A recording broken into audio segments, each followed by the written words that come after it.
Chapter 1885. Since he did not heed her call, she would just go right in front of him to size him up. She flew herself over, thinking of reaching the rooftop of the palace. She thought that she would appear right before the person, with an error of fewer than 5 centimeters. However, when she touched down, she realized that she was still in her initial position. She had not even moved by an inch. Gu Shijio was stunned, even though she was able to see the palace underneath her as she flew by. When she touched down, she was ultimately back to her initial spot. Was she trapped? Or was this worse? She tried to escape, but could not. She tilted her head upwards to look at the person on the rooftop. He was in fact so close, yet so far away. Gu Shijio finally gave up and just stared at the man. Her staring helped her to spot something. She realized that the orbit of the chess pieces on the chessboard was similar to that of the stars in the sky. As the person moved the chess pieces about, the stars in the sky were also moved about by an intangible force. Was this man the person who was controlling the night sky? Gu Shijio held her breath. She, being on Earth, was only able to stargaze and tell fortune. She was unable to change the orbit of the stars whatsoever. However, the person had the entire night sky in his hands, and he could shift them about just like chess pieces on a chessboard. Who was this person? How could he have such an ability? She tried as hard as she could to identify the person, but all she could spot was half of the side of his face, and it seemed to be veiled by layers of fog. Her gaze then fell on the ring between his fingers. She initially thought it was a diamond. How sparkling and big. However, upon closer observation, she realized that the shape of the ring was rather familiar. That person seemed very indolent as he lied down, but his movements were graceful. Looking at him was rather pleasing to the eye. Not knowing how long it had been, that person finally sat up. He flicked his fingers, and light streaked across the sky. Suddenly, a stone fell from above. Gu Shijio was shocked and thought it would hit the man on the head. However, right before the stone was about to fall on the rooftop, it turned into the shape of a person. Out came a man in black, kneeling before the man in purple. He said, "Lord, any orders?" The man in black got up rather wistfully. "I have adjusted this star. From now on, you should be guarding it." The man in black was astounded. "That quick?" The man in purple idly looked at him. "Well, have I been slow?" The man in black looked downwards. "Lord, you usually take a few hundred years to adjust the stars, but this time you took less than a year to do so." The man in purple threw him a glance. "Not happy that I am fast now. I do not dare to be unhappy with you." The man in black was all force. The man in purple nodded slightly. "Get up." As the man in black just got on his feet, he immediately bowed at the man in purple while saying, "Since Lord has worked for so long, would you like to go and have a rest? I actually wanted to go down. This time I think it will take a longer time. The 6 of you could take turns to look after the system." The sleeves of the man in purple were floating in the wind. The man in black was stunned. "What? Lord, are you saying that you would like to go to the earth?" Chapter 1886. The man in black was struck. But don't you go down only once every 5,000 years? You have just returned for a year, and you are thinking of going down again? I am afraid your body will not be able to withstand such a strain." The man in purple looked towards a faraway star, fell into a muse, and sighed. "It has been long enough. A day here is equivalent to a year in the Sahel world." The man in black wanted to say something but stifled the urge. On the other hand, the man in purple took a glance at him and noticed his body language. "Say it," the man in black said with a straight face. "Lord, according to the heavenly law, you should only go to the earth once every 5,000 years. Therefore, since you had just come back less than a year ago, you should not go to earth with your true identity." The man in purple nodded in acknowledgement. "I understand. I no longer conceal my external abilities, delete my memories, and be in my actual body. I will need to reincarnate." The man in black could not accept the fact. "Lord, with such a position of yours, it would be deprecating for you to reincarnate. Why not change the rules of the heavenly law?" The man in purple shook his head. "No need. The rules of the heavenly law is an intrinsic matter. Changing it would need contemplation. Even though I am the one who set the rules of heavenly law, I will still need to adhere to them. I should not allow the entire plan to be reconstructed for the benefit of myself. I have not reincarnated before. Trying it for once would be a great experience. But if you reincarnate, you would not have any external abilities, nor would you still have your memory. You would be of no difference from an ordinary kid. In addition, seeing that going to Earth right now is an act against the plan, you might bring more trouble onto yourself. The man in black warned him of the precarity of the act and hoped to advise the man in purple against the idea. Lord, why not wait for 1,000 years before you go down again? Even though I would still be against that decision, at least you would not need to reincarnate then. The man in purple rolled up his sleeves. I have made up my mind. There is no need to say anything more. The man in black did not intend to stop him, but only asked a question. Lord, should I set up your fate after reincarnating? The man in purple tilted his head to the side and laughed. There is no need. I like to be free. There is no need to set it up for me. Allow me to determine my own fate after I reincarnate. All right. The man in purple looked upwards at the starry sky. He dangled his arms and made a rather weird gesture. Layers of colors then emerged from his body as he took flight. The man in black was stunned for a moment and smacked his own head. Oh shit, I forgot to ask the Lord which world he will reincarnate. Shit. Once the Lord reincarnates, he would lose all memories and abilities, and when he was faced with danger, later on, I would not be able to help. Gu Shijio was still standing at the same spot and could not believe her eyes. The voice of the man in purple was extremely familiar, and it made her heart twitch. But the conversation between him and his servant was what shocked her the most. The master of heavenly law? The man in purple should be the head of the heavenly law. She really regretted not being able to see his face. That would be of great help if she were to look for him. Had he reincarnated? Who had he reincarnated into? When would it happen? Numerous questions circled about in Gu Zijia's mind, unable to be answered. She could not control herself and took a step forward. The scene before her eyes suddenly spread out and disappeared like fog. Beside her ear was a voice calling for her. Shijio, Shijio, wake up, wake up. Gu Shijio opened her eyes momentarily. She woke up in a room in a hotel. There was a person right in front of her who was in a white coat. He was very handsome and charming. It was Long Sai. Chapter 1887. Gu Shijio was puzzled. Before long, she asked, Instructor Long, why are you here? Long Sai saw that she was awake and heaved a sigh of relief. I have been looking for you for the entire day. I never thought that you would be sleeping away in this hotel for 3 days. I could not even wake you up. What happened? Did you have a nightmare? Gu Shijio sat up and massaged the inner corner of her eyebrows. She knew that she had a dream. Speaking of which, what did she dream of? She massaged her veins while pondering, and her memory failed her. She could only vaguely recall herself meeting the master of the heavenly law. But how did she end up sleeping for so many days?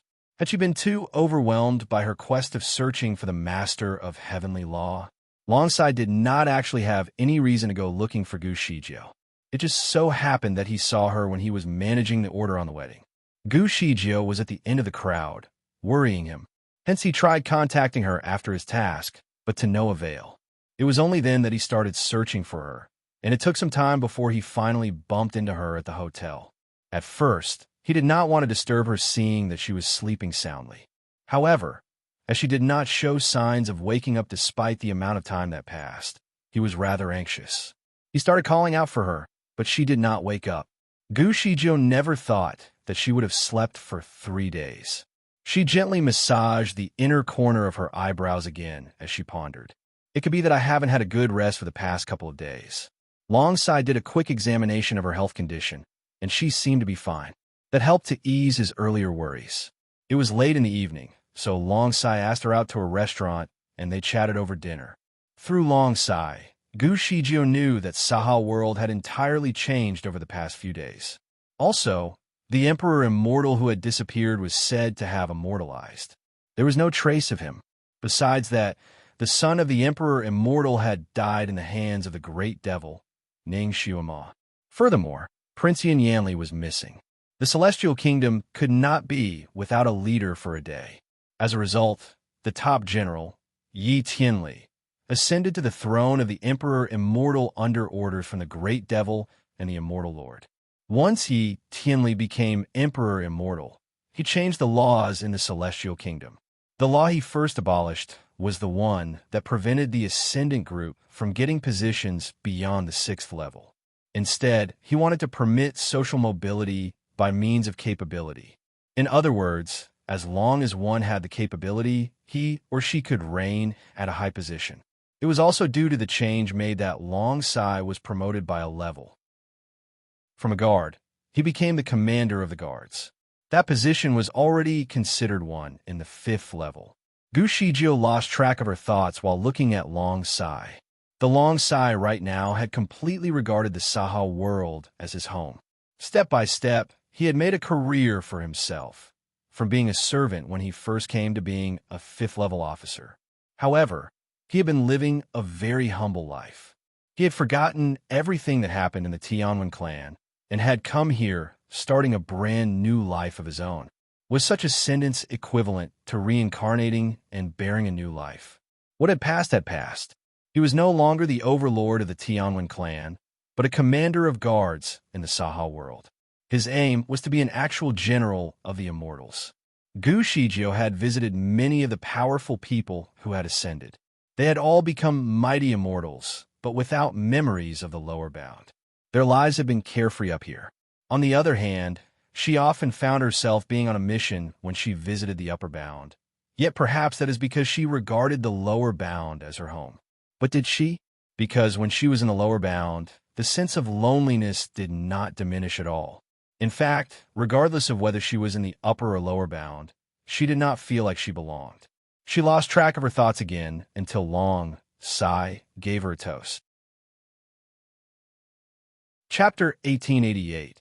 Long Sai, do you have any news of Yanli? Gu Shijio was still thinking of the prince since he was the first friend she met in the upper bound.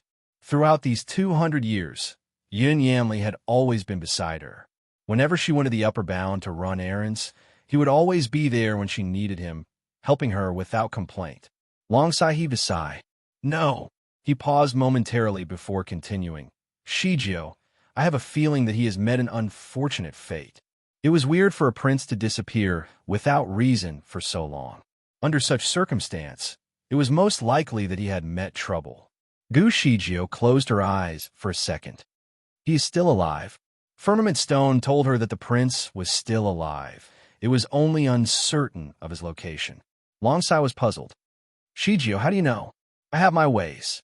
All I know is that he is still alive. Long Sai swirled his cup of tea and gave off a soft sigh. If he is alive, but not seen, then there are two possibilities. He is trapped and unable to free himself, or he has lost his memories, forgetting that he was once Prince Yanli. I hope that he had lost his memories, because that way, he will not suffer as much. Supposing he's been trapped, once he manages to escape, seeing his family destroyed would be too much for him to handle. Gu Shijio sipped her tea and was preoccupied with the question as well. She suddenly remembered something. What about his sister? Long Sai responded. His sister still lives in the old princess palace. She has been living quite a good life, not much different from how she used to live. Gu Shijio was pleased with that answer. She knew that the princess was called Yanli. She was 2 years older than Yanli. Bound by blood, the pair of siblings had a close-knit relationship. Yanli was a genius at spells, and her external abilities are much greater than Yanli's. She was already a mighty immortal when they met. She spent most of her time learning spells, and tends to train alone. She would also seldom go outdoors and meet people. A few years ago, Gu Shijio bumped into her while with Yanli. The princess was not good at socializing and seemed rather naive. When chatting with others, you would only hear her talking about spells. You could say that she was a nerd. During that time, her parents were still around. She was carefree and could be oblivious to her surroundings.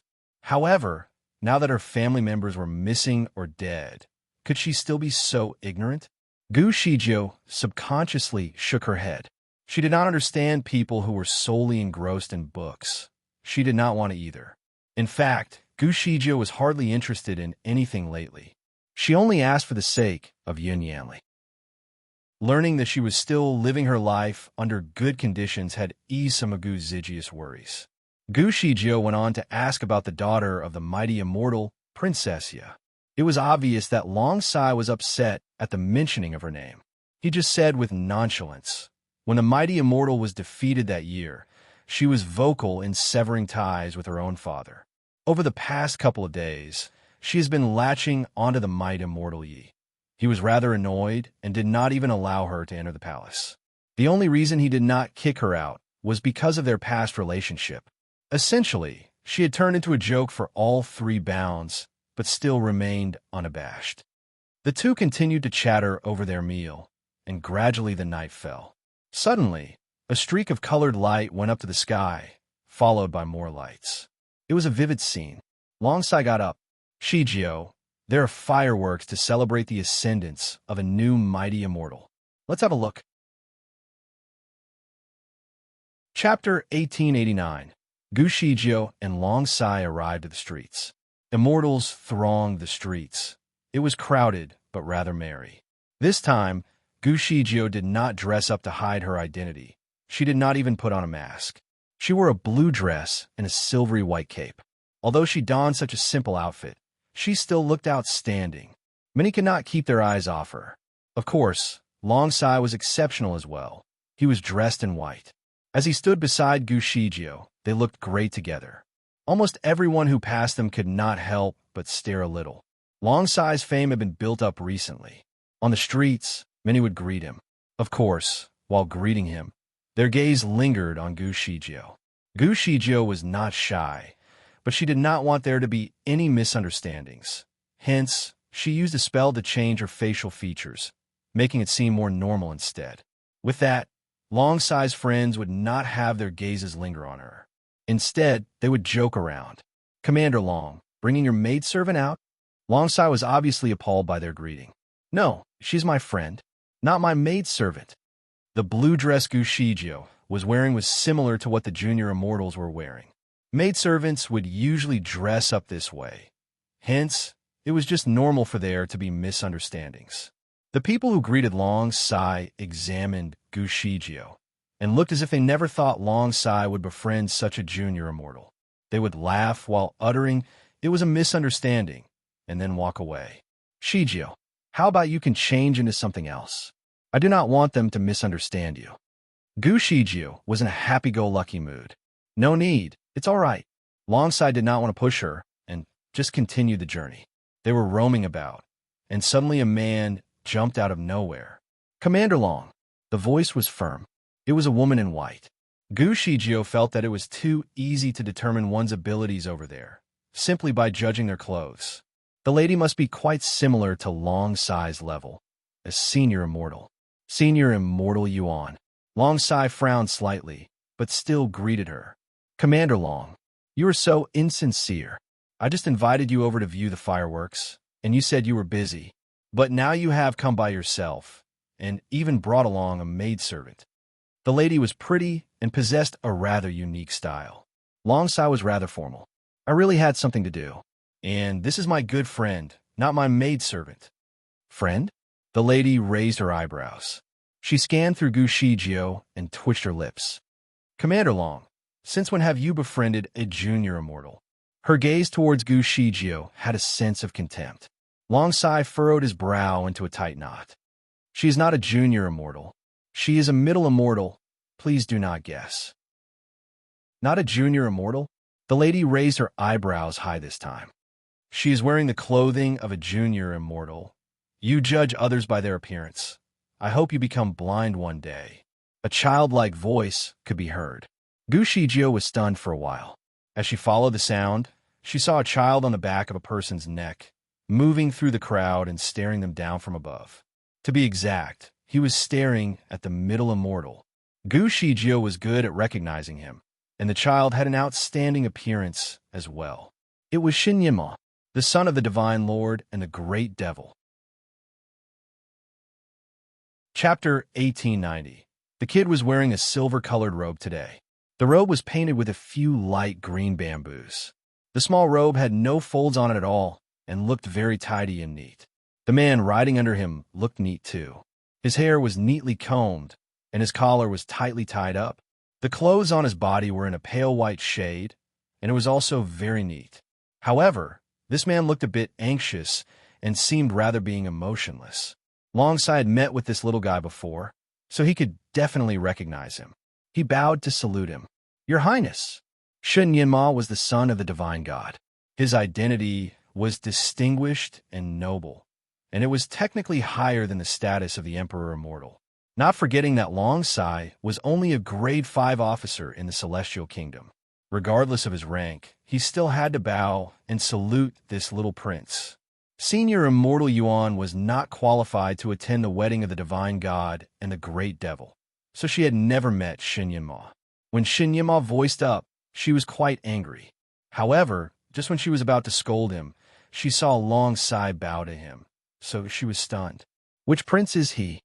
Longside was about to explain, but Shen Yinma interrupted. "It has nothing to do with you." His tongue was sharp, but he still sounded cute. Senior Immortal Yuan was stunned by his answer. "I'm just curious." She looked furious at the moment. "I don't care which prince you are. Although you're just a kid, you are rather rude. I wonder if your parents have taught you any manners." Generally, a prince came from a royal family. However, the Yun's royal family had been taken over by the new emperor Immortal Yi Tianli. Yi Tianli was an orphan and had no relatives. He was not even married, so this little prince should not be the relative of the new emperor. He could only be the relatives of the old emperor. Yi Tianli was very kind to the relatives of the old emperor and still allowed them to be addressed with high regard. Shen Yinma, who was now standing in front of her, had a kind of noble aura. This kind of aura could only be present if he came from a noble family. Therefore, she speculated in her heart and felt that Shen Yinma was from the old royal family. Even though the old royal family was still being greeted with respect, they had no actual power. In fact, sometimes even their servants would bully them. Senior Immortal Yuan had never lifted her head in front of the old royal family. When she saw them, she would have to kneel from far away, and she did not even have the qualification to look up. Now that the old royal family was in trouble, she naturally wanted to revenge. Thus, when she saw Shen Yinma, she wanted to give him a lesson. Gu Shijio had also wanted to give Senior Immortal Yuan a lesson for looking down on people. However, now that she had already caused problems for herself, she waited to watch the show. This little man was indeed very tricky. Senior Immortal Yuan was going to be very unfortunate in a while. Shen Nianmo's little feet were swaying in front of the person under him. His small hand held his chin, and his eyes widened as he smiled. There were 2 dimples on his cheek. "How dare you to talk to me like this?" Senior Immortal Yuan snorted. "What is wrong talking to you like this? Do you think you can still act like how you did in the past? A prince who has lost his status still dares to act like a fox. You seem like you need a lesson from someone. Hump. Since you're just a kid, I will not blame you for it. With the few words you have just said, I can actually punish you to the point where even your parents cannot recognize you." Chapter 1891. Senior Immortal Yuan stared at the man who was carrying Shen Nianmo. She felt a sense of pity for him and said, "Based on your attire, I think you are also a senior immortal. How can you let a kid ride on your head? You still act like a slave. Let me tell you, the Yin family is done. There is no benefit for you to follow him like this." The man's face was red, and his mouth was wide open. However, he had a hard time responding. Shen Nianmo was not angry. The dimples on his face were getting deeper, though. "So you think of me as a member of Yin family. No wonder you are so arrogant. It seems you are also blind." Senior Immortal Yuan was stunned. "So, you are not from the Yin family? Who are you then?" Shen Yinma laughed. "Why don't you guess?" Senior Immortal Yuan looked at Longside for clues. Longside bit his lips and remained silent. Senior Immortal Yuan looked at Shen Yinma again, and suddenly she realized something. She stepped back, and her face looked horrified. Shen Yinma looked at Gu Shijio and Longside. A smile appeared on his face for a moment while he pointed his finger to Senior Immortal Yuan. Today, I'm not going to use my identity to deal with you. You don't have to worry about who I am. If you can beat me, I will not punish you. In fact, I will still ask Longsai to accompany you to watch the fireworks at night. No one can bother two of you. Longsai never expected that he would be put on the spot and became part of the deal. He added, Your Highness. Shin Yinma put his finger on his lips and hinted him to stop talking. Longsai naturally had to shut up. Do you agree or disagree? Shin Yinma stared at Senior Immortal Yuan with a pair of big eyes. Senior Immortal Yuan's face was slightly red. She really liked Longsai and also wanted to get Longsai to accompany her to watch the fireworks. However, Longsai was not interested in her and always rejected her invites. She took a glance at the Gushijio, who stood beside Longsai. She felt very jealous watching them standing side by side. Although she did not know the identity of Shun Yinma, she thought that a 4 or 5-year-old kid should not be too difficult to handle. She could teach this kid a lesson as well. Senior Immortal Yuan was a famous female warrior after all. She was almost as skillful as Longsai. Therefore, she asked, Will you hold up your end of the deal? Of course, Shin Yinma interrupted her. But if you lose, you must give this lady 3 kowtows, crawl on the floor around her 3 rounds, and admit that you look down on people like a dog. His little finger was pointing at Gushijio. Gushijio raised her eyebrows. Was this little man trying to avenge her? Did he not recognize her? If he did, he would know that she was the one who threw a bouquet on his head. Since Senior Immortal Yuan was quite confident that she could win, so she also committed to holding up her end of the deal. I did not really want to fight with a little kid like you and spoil my reputation. However, you are too arrogant, so I will teach you a lesson on behalf of your parents. To be fair, I will let you make 3 moves first. Before anything started, she suddenly thought of something. Don't you want to let your servant fight on behalf of you? Or you're trying to partner with him to fight with me? Shin Yinma laughed his head off. No, I won't. I will fight with you alone and will not ask for any help. He then patted the man under him with his little hand. Stand here. If you dare to run away, I will make you suffer to death. The man nodded continuously. Chapter 1892. Shun Yinma was satisfied and patted the man's head. Good. By the way, your hair is so messy. Quickly go and comb it. Otherwise, I will not feel comfortable looking at it. That man worried. Okay. Gushijio felt like laughing. This little boy was too fussy. It seems he had an obsession with cleanliness as well as obsessive-compulsive disorder. From her perspective, the man's hair was fine.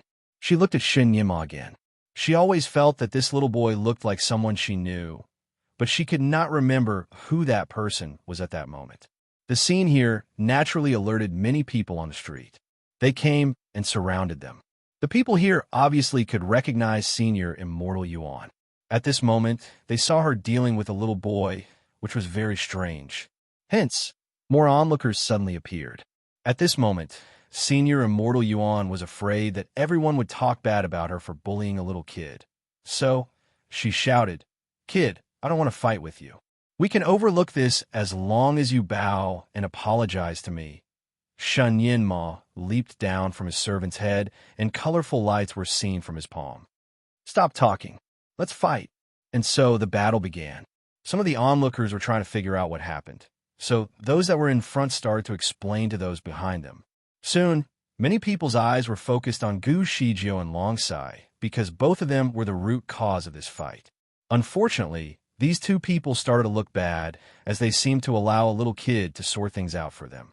Most of the people here did not recognize Shun Yinma.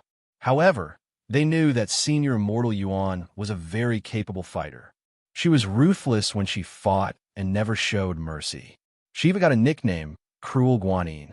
Some of the people present were ready to save the kid. They were waiting with sleeves lifted. If the kid lost the fight, they would quickly go and save him so that he would not be killed. Initially, no one believed that Shin Yinma stood a chance. But after 15 minutes, everyone began to sympathize with Senior Immortal Yuan. She was badly beaten. Some of her hair had been sliced off, while half of her face was purple due to numerous blows, and she was bleeding badly from her mouth. Senior Immortal Yuan regretted to let Shen Yinma start with 3 moves. After the second kick by Shen Yinma, her ribs were almost broken, so she began to fight back before his third move. She was always fierce when she fought. However, she struggled with Shen Yinma. She was definitely on the receiving end. The moves used by Shen Yinma were very practical and extremely fast. He did not waste any time showboating. The people in the crowd with low skills could not even see how Shen Yinma attacked. They saw shadows that spun around Senior Immortal Yuan to the point where even they felt dizzy.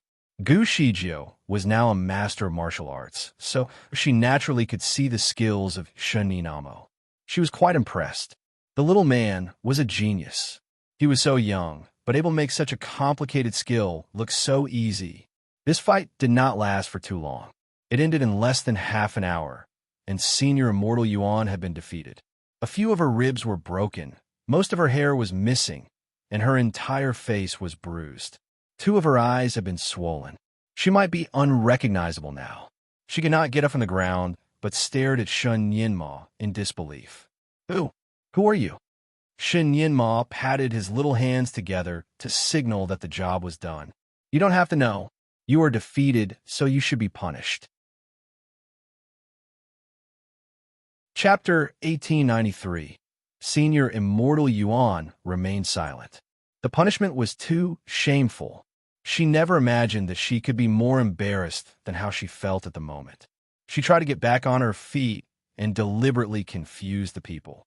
Oh yeah, are you saying that I should apologize to this lady? Well, I apologize. Is that okay? Shen Yinma folded his arms. You have to give 3 kowtows and admit your mistake. After that, you still need to crawl on the ground for 3 rounds and admit that you look down on people. I have never said so. You must remember it wrong. She denied it. She stood up and stepped back, tried to escape from the scene. However, she almost crashed into someone while walking backward. She quickly looked back and saw Gu Zijia's face. She was shocked. She just saw that Gu Shijio was standing a few meters away. When did she come behind her? She did not even notice it. Gu Shijio did not talk much with her. She took out a recorder spell and switched it on. The conversation between the 2 of them just now was broadcasted, and all the onlooker could listen to it clearly. Gu Zijia's action was worse than slapping Senior Immortal Yuan in the face. She was furious. You are just a junior immortal. You are not qualified for a kowtow. I'm not going to honor it. What can you do? Among the onlookers, there were friends of Senior Immortal Yuan, and some of them were quite good at martial arts. They also pleaded for Senior Immortal Yuan and asked Shen Yinma to give mercy. They even claimed that although it was not appropriate for Senior Immortal Yuan to talk like this, she was merely stating facts. A junior immortal like Gu Shijio, who stood beside Long Sai, could easily make people misunderstand that she was a servant. These people surrounded Senior Immortal Yuan, and it gave her some required confidence. She stared at Shen Yinma and fought back. This kid is too wicked. Even if he has a distinct identity and is a prince of a royal family, he should not ride on a senior immortal, right? He just rode on the shoulders of a senior immortal and behaved very arrogantly. In this continent, it was indeed an insult to ride on someone's shoulders. Senior Immortal Yuan vividly described how Shen Yinma rode on the shoulders of a man and storied the injustice. At this moment, she acted as a just messenger and sharply criticized the incident. If this senior immortal is your servant, you can let him carry you. However, you actually rode on him and didn't even treat him as a human. The Emperor Immortal today hates people who mistreat servants, and your servant is a senior immortal. She pulled the servant over. Don't be afraid of him. Even if he has a higher status, it cannot be higher than the Emperor Immortal. You are a senior immortal. Why would you want to be his servant? Shen Yinma watched her quietly all the while and finally interrupted. He is not my servant. Shen Yinma then signaled the senior immortal over with his little hand. Come on, explain to them. The man was apparently afraid of him. He looked at him and then looked at the other people. He suddenly kneeled down in front of Shen Yinma. Your Highness, I am sinful. When I met Your Highness, I was attracted by your beautiful face and wanted to kidnap Your Highness. Your Highness caught me and allowed me to be your servant. It's all under my own willingness to repay for my sin." The onlookers were speechless. Senior Immortal Yuan was speechless too. So this man was a kidnapper who wanted to abduct the kid. However, he never expected that this kid would catch him and decided to pay for his sin. This matter was worse than treating a Senior Immortal as a servant. Chapter 1894. Someone in the crowd recognized that this man was a skilled kidnapper. He is Prince Fenglang. Prince Fenglang, a well-known kidnapper in the Saha world, specialized in abducting immortal children. He was a wanted man in the Saha world with his portrait pasted on the walls of many corners. However, this man was very skilled and always changed his appearance, making him unrecognizable. The only thing he could not change was his voice. It sounded very strange. Hence, why he hardly spoke and always acted dumb. He had apparently suffered a lot of under Shinyinma, so he did not even dare to escape. When the story developed to this moment, no one wanted to seek justice for Prince Fenglang anymore. Instead, countless people were staring at Shun Yinma, wondering what had he done and about his true identity. Who was this kid who could catch Prince Fenglang to the point where he did not even dare to escape? Senior Immortal Yuan was also stunned. She involuntarily took 2 steps back. Well, I did not recognize that this person is a kidnapper. However, I'm also trying to get justice.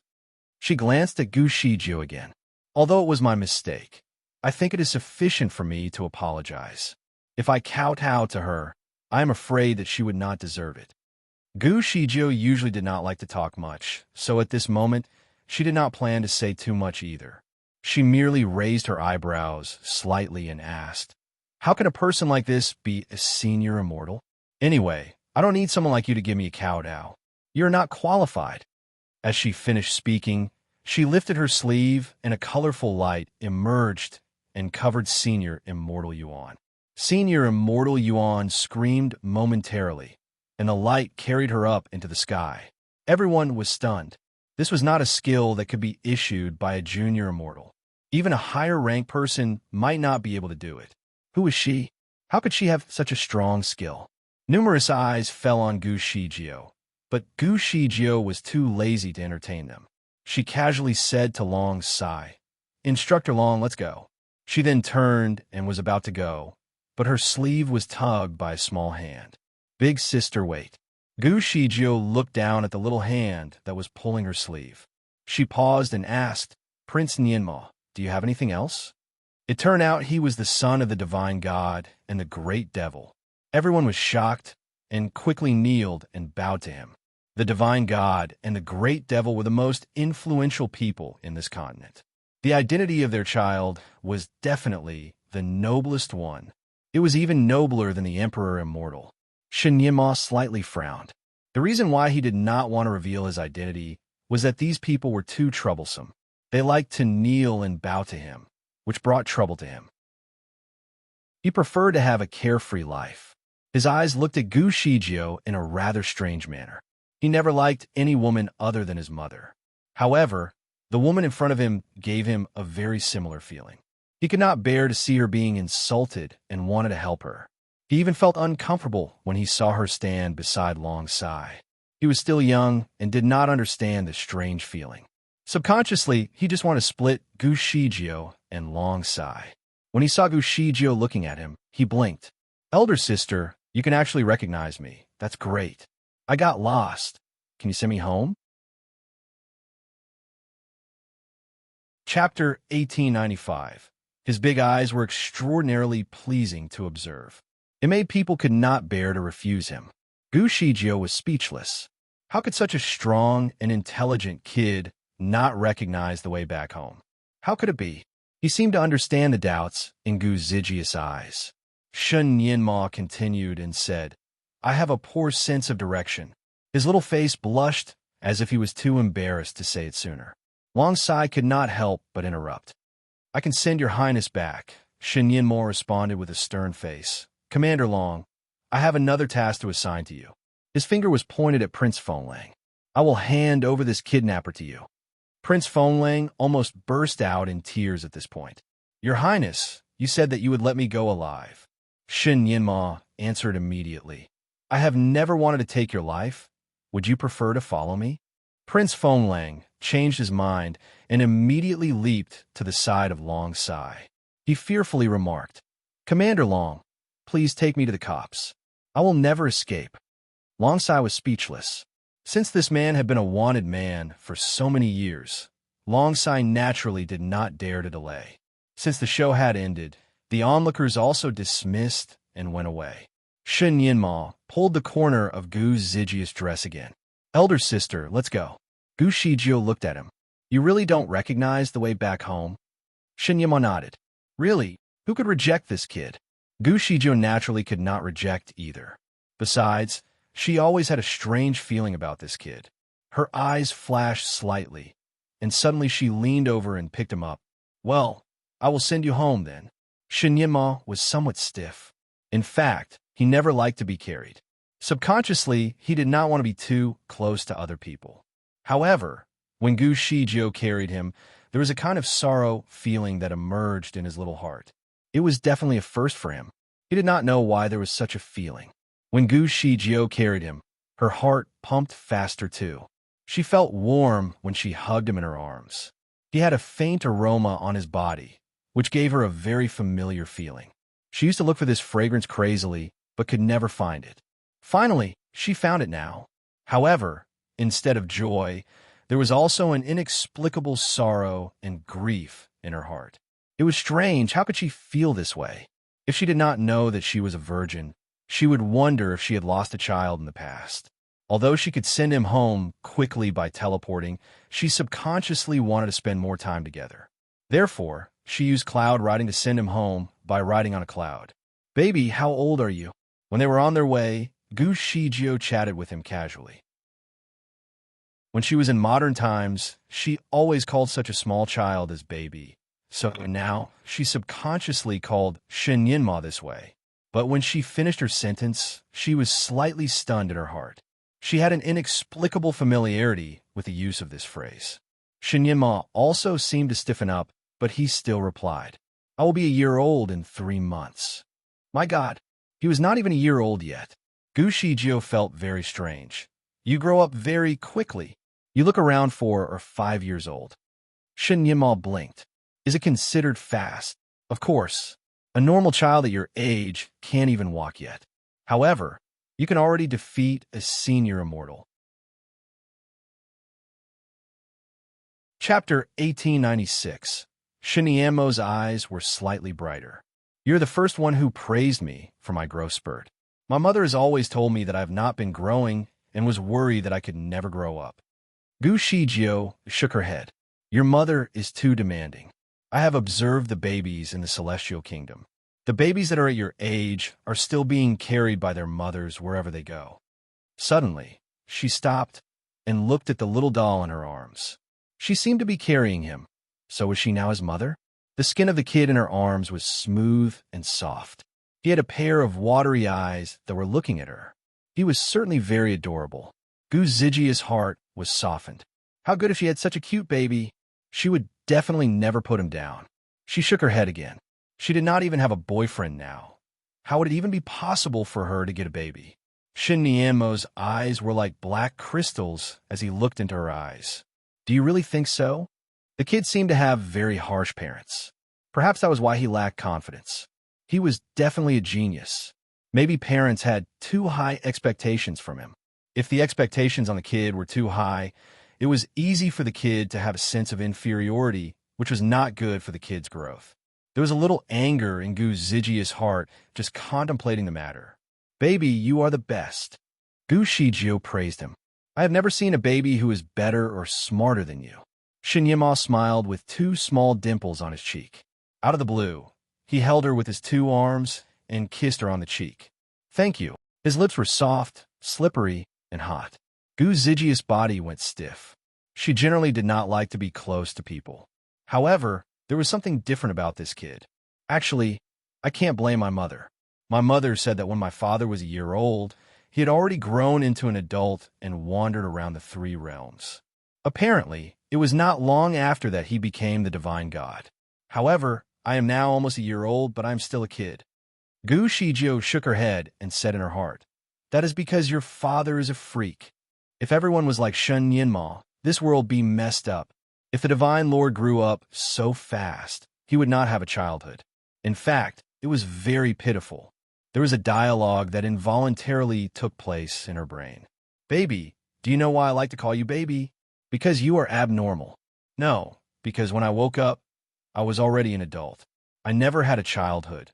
I didn't even know what it was like to be cared for by my parents." "Haha. Then let me call you baby? To make up for your childhood imperfections." "Yes. Come, let's be babies." "Oh, you don't?" This conversation that appeared in her mind was extremely abrupt. Gu Shijio almost stumbled on the cloud while thinking about it. "What happened to you?" Shin Nianmo's small hand waved in front of her eyes. "Why is your face red?" "No, nothing. Let's go."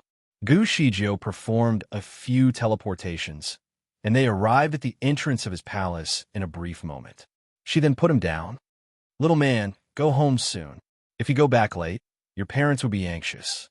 "Well, I still have something to do, so I will leave first. Goodbye." She did not wait for the reply from Shan Yinma and disappeared by teleportation. Shin Yinma was still in shock and wondered why she blushed. Chapter 1897. Apparently, Gu Shijio looked more beautiful than his mother when she blushed. Although Gu Shijio shielded her appearance, it did not work on Shun Yinma. It was strange. He usually did not pay attention to beautiful girls, but today he was a bit weird. When she called him baby, he also had a very special feeling. Was it because he had not been with his mother these days, so he missed his mother? As soon as Shin Yinma looked up, he saw his father leaning against the door and looking at him. "Father!" Shin Yinma ran towards Shun Julie and stretched out his hands. "Father, hug me." Shun Julie held his arms and looked at him. Acting cute again, Shin Yinma dropped his arms almost instantly. Well, his father had rarely hugged him recently. "I'm still a small kid. It is normal for me to act cute." Shin Yinma blinked his eyes as if he remembered something. "Father, can you call me baby?" Shin Julie sized him up a few times. "Are you sure you are not having a fever?" The outcome was unsurprising to Shin Yinma. He then ran into the palace and looked for his mother. His mother, Ning Xiuma, was riding in the house. When she saw him running in, she sighed with relief. "How can you run out to play without a servant?" She raised her hand and picked him up. "Did you meet an accident? Have you been mischievous?" Shin Yinma shook his head. "Everything is good. I am very obedient, and I did not misbehave." He lied in his mother's arms, and he could smell a nice scent from his mother's body. Although, he could sense that the fragrance on his mother was different from the lattice. It was warm in his mother's arms, and he felt secure. He pondered for a moment and asked, "Mother, am I your baby?" Ning Xiuma could not help but laugh. Of course. In the eyes of a mother, their children were always little babies. "Then, can you call me baby?" Shin Yinma looked forward to his mother's response. Ning Xiuma was speechless. What happened to this kid today? Nonetheless, she still obliged and called him baby. Shin Yinma shivered and took a leap down from her arms. He shook his head. The feeling was not quite right. He turned around and saw Shun Julie was standing at the doorway. Shin Yinma turned and ran away. "Yinma is a bit strange today. Did something happen to him?" Ning Xiuma was not at ease. She wanted to go out and see. Shun Julie took his wife's hand. "Don't bother him. It doesn't matter if the kid is strange. After all, he is still young." Ning Xiuma frowned. "He is not young anymore. When I was as big as him, I started a fight in the three realms. You were born as the divine god in nature, so you are naturally different. By the way, Nima has not grown these few months. I am worried that he carries my gene and will not grow up in the next few thousand years. Don't worry, he won't. He has his growth trajectory. When he needs to grow up, he will naturally grow up." As it was already late in the night, Shun Julie held his wife's waist. "Let's go and rest." Ning Suimo's face went red. Just as she was going to say something, the door slammed, and Shun Yinma ran in with a pillow. Mother. Chapter 1898. Ning Shuama quickly pushed her husband's hand away. Yinma, what's wrong? Mother, I'm going to sleep with you tonight. Ning Shuama was slightly stunned. When she was about to say something, Shun Julie took a step forward and grabbed the little guy. Yinma, have you finished the coursework I assigned to you? It's been done some time ago. Shun Yinma was showing off. Shun Julie did not reply, but just pulled him away and went out. Very good. Let me check the coursework. After 15 minutes, Shun Julie managed to go through all the work. His son had indeed finished all the work well and fast. He glanced at his son. This kid was sneaky.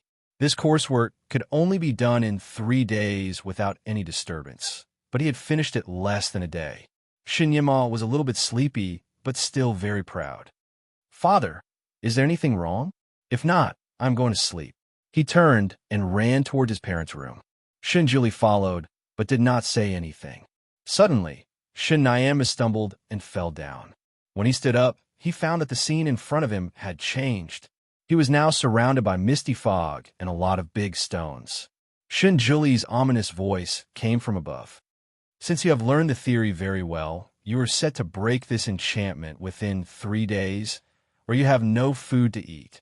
Shun Yinma clenched his small fists. Oh no, he had been trapped by his father. He was caught without warning.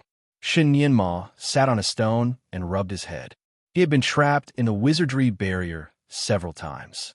It was useless to beg for mercy. He could only rely on his own skills to break it. He was often thrown into the wizardry barrier to be trained, so he had become an expert in this area. Regardless of how complicated the wizardry barrier set by Shun Julie, he could quickly break it. Shun Yinma expected that it would be the same this time. He did not need 3 days. He was confident that he could escape in 1 day. However, after a long time and many attempts, he still failed. He finally realized that his father had set something more difficult for him this round. If the difficulty of the previous barrier was level 1, the current barrier was at least level 6. What was even worse was that the enchantment looked the same as before. So, in the beginning, he used the old way to break it. As a result, after he applied all the techniques, he was still not able to break the wizardry barrier, but made it even thicker. The fog inside was getting thicker too. Gu Shijio still could not believe her feelings. Was it because she had been single for too long, so she was desperate for love? That could not be. She was not. In fact, she had never felt this way over the past years. It was strange. Sometimes she really could not believe that she was a virgin. Was it because she had already had intimacy with the former lord? Since the former lord had been immortalized, all his traces were erased, which included the evidence on her body. But that was impossible, right? The former lord was Huang Tu, and Huang Tu did not come to heaven. He should have, indeed, disappeared. What kind of person was he when he was still alive? It was quite frustrating that no one knew of him. Therefore, even if she wanted to know his character, she could not find anyone to ask. This person had entirely disappeared and will never come back. Chapter 1899. Gu Shijio also could not believe that she had forgotten about him. It was frustrating. After she returned to the inn, she rested early. She had rarely missed a person in the past few years, and her feelings, in general, seemed to have faded. She could even treat her best friends in the same way. She would not be too happy when she met with her friends and would not be too sad during their separation. She was neither pleased by the external gains nor saddened by personal losses. However, today, she was provoked by Shun Yinma and missed that kid. Maybe that kid was too cute. Even someone cold like her also wanted to protect him. A thought suddenly emerged in her mind. That kid looked very special. Would he be the master of the heavenly law that she was looking for? It should not be, right? The master of heavenly law was a very distinguished person. He was even nobler than Shun Yinma. How could he be incarnated into such a small kid? All of a sudden, his beautiful little face floated in her mind. He was just too adorable. He could not be the reincarnation of the master of heavenly law. Even if he was, he should be someone with cold temperament, rather than a cute kid who asked for hugs. She put this thought back to the depths of her mind and covered herself with a quilt and slept. Gu Shijio was busy for 2 more days and went to visit a very good high-ranking hermit. The hermit was handsome and dressed in a fluttering white dress. This man had a cold temperament. It was said that when he utilized his power, he seemed to have Buddha light surrounding him. Gu Shijio had never missed such a high-ranking hermit, so she went to visit. Gu Zijia's main intention was to open the box, and she hoped that the man would be able to do so. However, the person worked hard all day and could not open it. It was clear that Gu Shijio was disappointed that he was not the one she was looking for. She had been wandering around the upper and lower bounds for more than 200 years. She had visited almost all the high-ranking people in both circles, but still did not find the person she was looking for. This master of heavenly law was really difficult to find. She suddenly thought of Shun Yinma and recalled all his strange attributes. Was this kid really the reincarnation of heavenly law? However, the voice that occasionally spoke in her mind also told her that the box would have reacted if it met the real master. She had always carried the box, and until now, the box was like a sleeping stone and did not have any movement at all. Perhaps there was a problem with the box. Gu Shijio decided to go to the Fantion Palace to try her luck. She would like to visit the divine god and asked about the master of heavenly law. It was said that the divine god had lived in this world for thousands of years. He must know some secrets that were unknown to ordinary people. Perhaps she could pick up some information from him to help in her search. It was already late at night, but the moon in the upper bound was as prominent as a round table. Gu Shijio went directly to the Fantion Palace. She actually entered from the main entrance and requested a visit. Bai Zhe, the guardian at the door, told her that the divine god had gone out. In fact, the couple was not at home, and so he asked her to come back later. It seems Gu Shijio went at the wrong time. She nodded and was about to leave. Chapter 1900. Just as Gu Shijio was about to leave, there was a movement in the Fantion Palace. A young man ran out and called Bai Zhe. Bai Zhe, do you think that young master is coming out soon? There are some movements over there. Bai Zhe sighed with relief. Must be.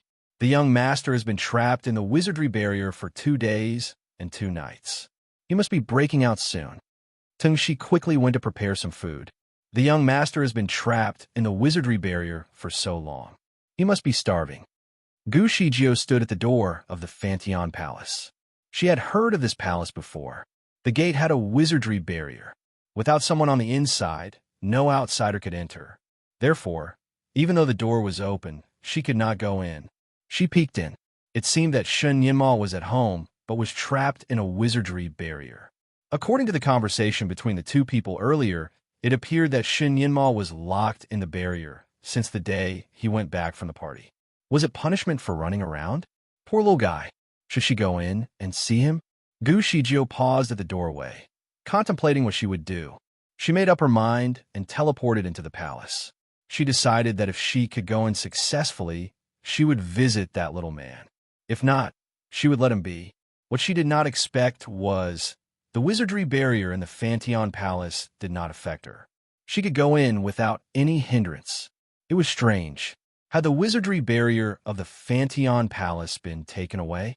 The last time she came in, it was during the wedding of the mighty couple. At that time, guests were coming in and out, so it was not usual that the wizardry barrier would be taken down. However, the wizardry barrier in Fantion Palace should be back in order now. What happened? Gu Shijio was puzzled. She shook her head and decided to think about it later. After all, it was none of her business. She quickly wandered around the Fantion Palace. She was an expert in dismantling wizardry barriers, so she should be able to find Shun Yinma quickly and help him. There was indeed some movements in the wizardry barrier. Apparently, the person trapped inside was trying to break the barrier. Gu Shijio sat on a large rock and wanted to see how this little kid broke the barrier.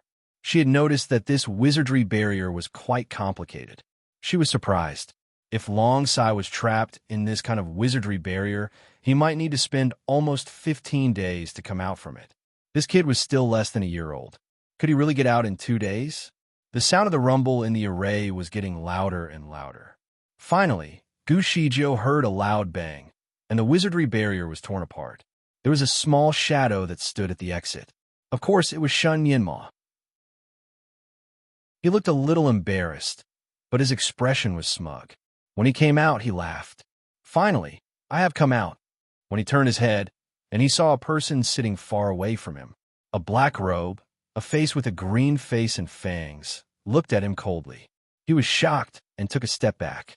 Unfortunately, he stepped on a big rock and fell into the wizardry barrier again. That damn ghost face. The wizardry barrier had closed again. It left Shun Nianmo's cursing. Gu Shijiu was speechless. She did not mean it. She did not want to let Shun Yinma recognize that she was the big sister at the firework party, so she used the appearance that she usually used. She innocently rubbed her eyebrows. She thought about it, and suddenly had a thought. Perhaps she should go in and take a look. Chapter 1901. As she was about to enter, she suddenly had a thought. Since the little guy had broken the barrier once, it should be easy for him to break the second time. Perhaps he would be able to break out again very quickly. Gu Shijiu decided to go invisible. She did not want to scare him again when he came out. As usual, her instincts served her well. In less than an hour, Shun Yinma broke out from the wizardry barrier again. The little guy did not laugh loudly this time, but looked around and stayed alert. Fortunately, he did not see the mysterious ghost face again. He heaved a sigh of relief. He did not hurry to find food, but sorted out his little robe. The servant, Bai Zhe, ran over and smiled at him. Congratulations to my young master. You have succeeded once again. Tang Shi has already prepared a lot of food for you. Do you want to eat them now? Shun Yinma was really hungry, but he had something more important thing to do. No, I have to take a bath first. He ran away quickly like the wind. Gu Shijiu was now invisible in the air at this moment and watching everything below. Fortunately, she hid quickly, or else this little man would discover her. It was okay for him to find her out. Her main concern was that he would fall into the wizardry barrier again. It seems her spell worked well. Shun Yinma could not see her, and neither could the mythological beast, Bai Zhe, that had practiced to stay in human form. This kid was weird. He was hungry and had no strength anymore, but still prioritized cleanliness. Why did he not use the cleaning technique? Had he not practiced this technique yet? Gu Shijiu had always been rushing when she was in the upper bound. She had not fully understood the people in this world yet. As she was pondering, she realized that the jade on her waist suddenly issued a faint glow around it. She was stunned. She collected this jade in a cave. There were 8 mythological beasts carved on it. The jade was warm, and the appearance was strange. She remembered that she saw this jade on the Master of Heavenly Law in her dream. Therefore, she was quite happy to possess it. She had been wearing it these days, but there were no abnormalities seen until now. Was it because it had met its old master? Was little Nianma the Master of Heavenly Law? Her mind flashed through the appearance of the Master of Heavenly Law. Although the Master of Heavenly Law was wearing a mask in her dream, the eyes behind the mask were intense and enchanting. It would make people sink into it. She remembered that he carried a hint of evil charm and had a powerful aura around him. He looked really different from little Nianma. Shun Yinma bathed in a lake. His little body swam in the lake like a fish that had just escaped from fishing net. His father was perhaps too cruel. The wizardry barrier was too complicated. There was yellow sand everywhere as the sand had blown around him in the desert for 2 days. He felt that his brain had been filled with sand as well. He spent a lot of effort inside the lake to make himself cleaner. Regardless of which situation, he always wanted to make himself look fresh and clean. Therefore, after escaping from the wizardry barrier, the first thing he wanted to do was to take a shower. He washed very carefully, and even his nails were cleaned up. He was a child, so when he bathed, he was naturally naked. Anyway, there was no outsider in the Fanteon Palace, and his parents had gone out. Only the 4 mythological beasts who had turned into humanoids were present. Hence, no one would bother him when he took a shower. He was busy bathing and suddenly felt something. His big eyes stared at the big tree beside the lake. Chapter 1902. The leaves swayed and danced in the breeze, blooming in vigor and exuberance. Shin Yinma could hardly notice that someone was hiding on the tree, though something did not feel quite right. He kept thinking that someone was there peeping. He thought about the disturbing mask of the mysterious man he encountered twice and was immediately alarmed. What was his intention? Why was he always here in the Fantion Palace, where all outsiders were denied entry? He remained his composure and slowly stepped ashore. He put on his clothes and tidied himself. With a yawn, he declared lazily, "I am famished. Time for some food." Slowly, he walked towards the direction of the tree. All of a sudden, he launched a strike towards the top of the tree. Half of the tree, which used to be covered in leaves and branches, was gone instantaneously as a result of his powerful strike. However, he realized there was nothing hidden behind the leaves. Had he been overreacting due to his own anxiety? Shin Yinma shook his head to stop him from overthinking. While he was ready to depart, he turned and saw two figures standing not too far away. There were a man and a woman. It was a delight to the eye to see the couple, looking as beautiful as ever. Shin Yinma was taken by surprise. The couple was, apparently, his own parents. They were back. Shen Juli took a look at the tree that was almost bald now. Then, he turned to look at his son, who was standing under the tree. "Are you in a bad mood?" he asked politely. Shin Yinma shook his head and denied his father's assumption.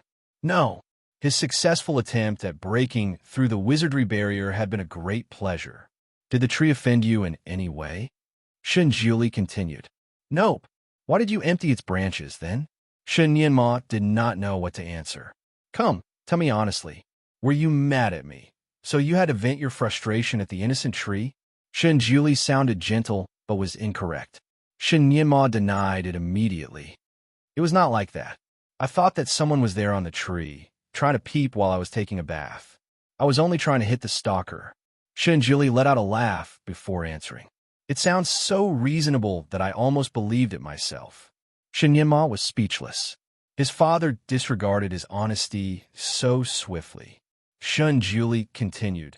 Little Yinma, did you know that I have planted and grown the tree myself? The tree is here to provide shade for your mother. Also, the tree has started to display some level of spirituality. Every time your mother comes into its shades, it will gather up its leaves to keep her cool. I appreciate its effort. Now that you have trimmed off almost the entire tree, tell me, what should I do with it now? Shin Yinma was utterly surprised. Was his father trying to bluff him? No one had ever told him about the powerful feature of the tree. Was his father trying to play tricks with him? Shin Yinma quickly asked for his mother's support instead. Mother, everything that I said was true. I really thought that someone was watching me in the dark. It must be the mysterious man with a disturbing mask. Ning Xiuma chose to believe her son. Has anyone broken into the Fantion Palace? She asked her husband. Knowingly or unknowingly, Shin Juli swept his eyes across the sky and saw a small cloud. He then shook his head to reassure his wife. No outsider has even broken into the premise. Only people of our own side can come in. Ning Xiuma trusted her husband entirely, so she safely assumed that her son was reacting for being held captive in the wizardry barrier over the past couple of days. He needed to release his frustration, thus hitting the tree out of spite and ruining the Fantion Palace's surroundings was his goal. Although it was an understandable mistake to make, she still thought that her son's temper was wrong. He should not keep it as a habit by breaking things when he was moody. Therefore, she agreed with her husband to give him a punishment. Chapter 1903. A day later, he was trapped in another wizardry barrier. Only this time, it came with an increased level of difficulty. Shin Yinma had been indulging in good food the day before to replenish his physical strength before he was essentially locked up again. The current wizardry barrier was more robust. Due to Shin Nianmo's intense protest, Shin Juli did not send him into a wizardry barrier in the desert. He complained that he would have languished from lack of water and too much sun. So his father sent him into another wizardry barrier in the rainforest instead, a place filled with sufficient water sources. The amount of water supply in a rainforest was indeed plentiful. There would be a torrential downpour every 1 or 2 hours. The floor had turned into mud. The combination of hot and humid weather frustrated him. He could not utilize his spiritual power within the wizardry barrier.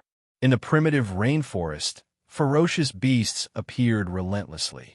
After rounds and rounds of heavy rain, he was completely soaked like a drowned rat.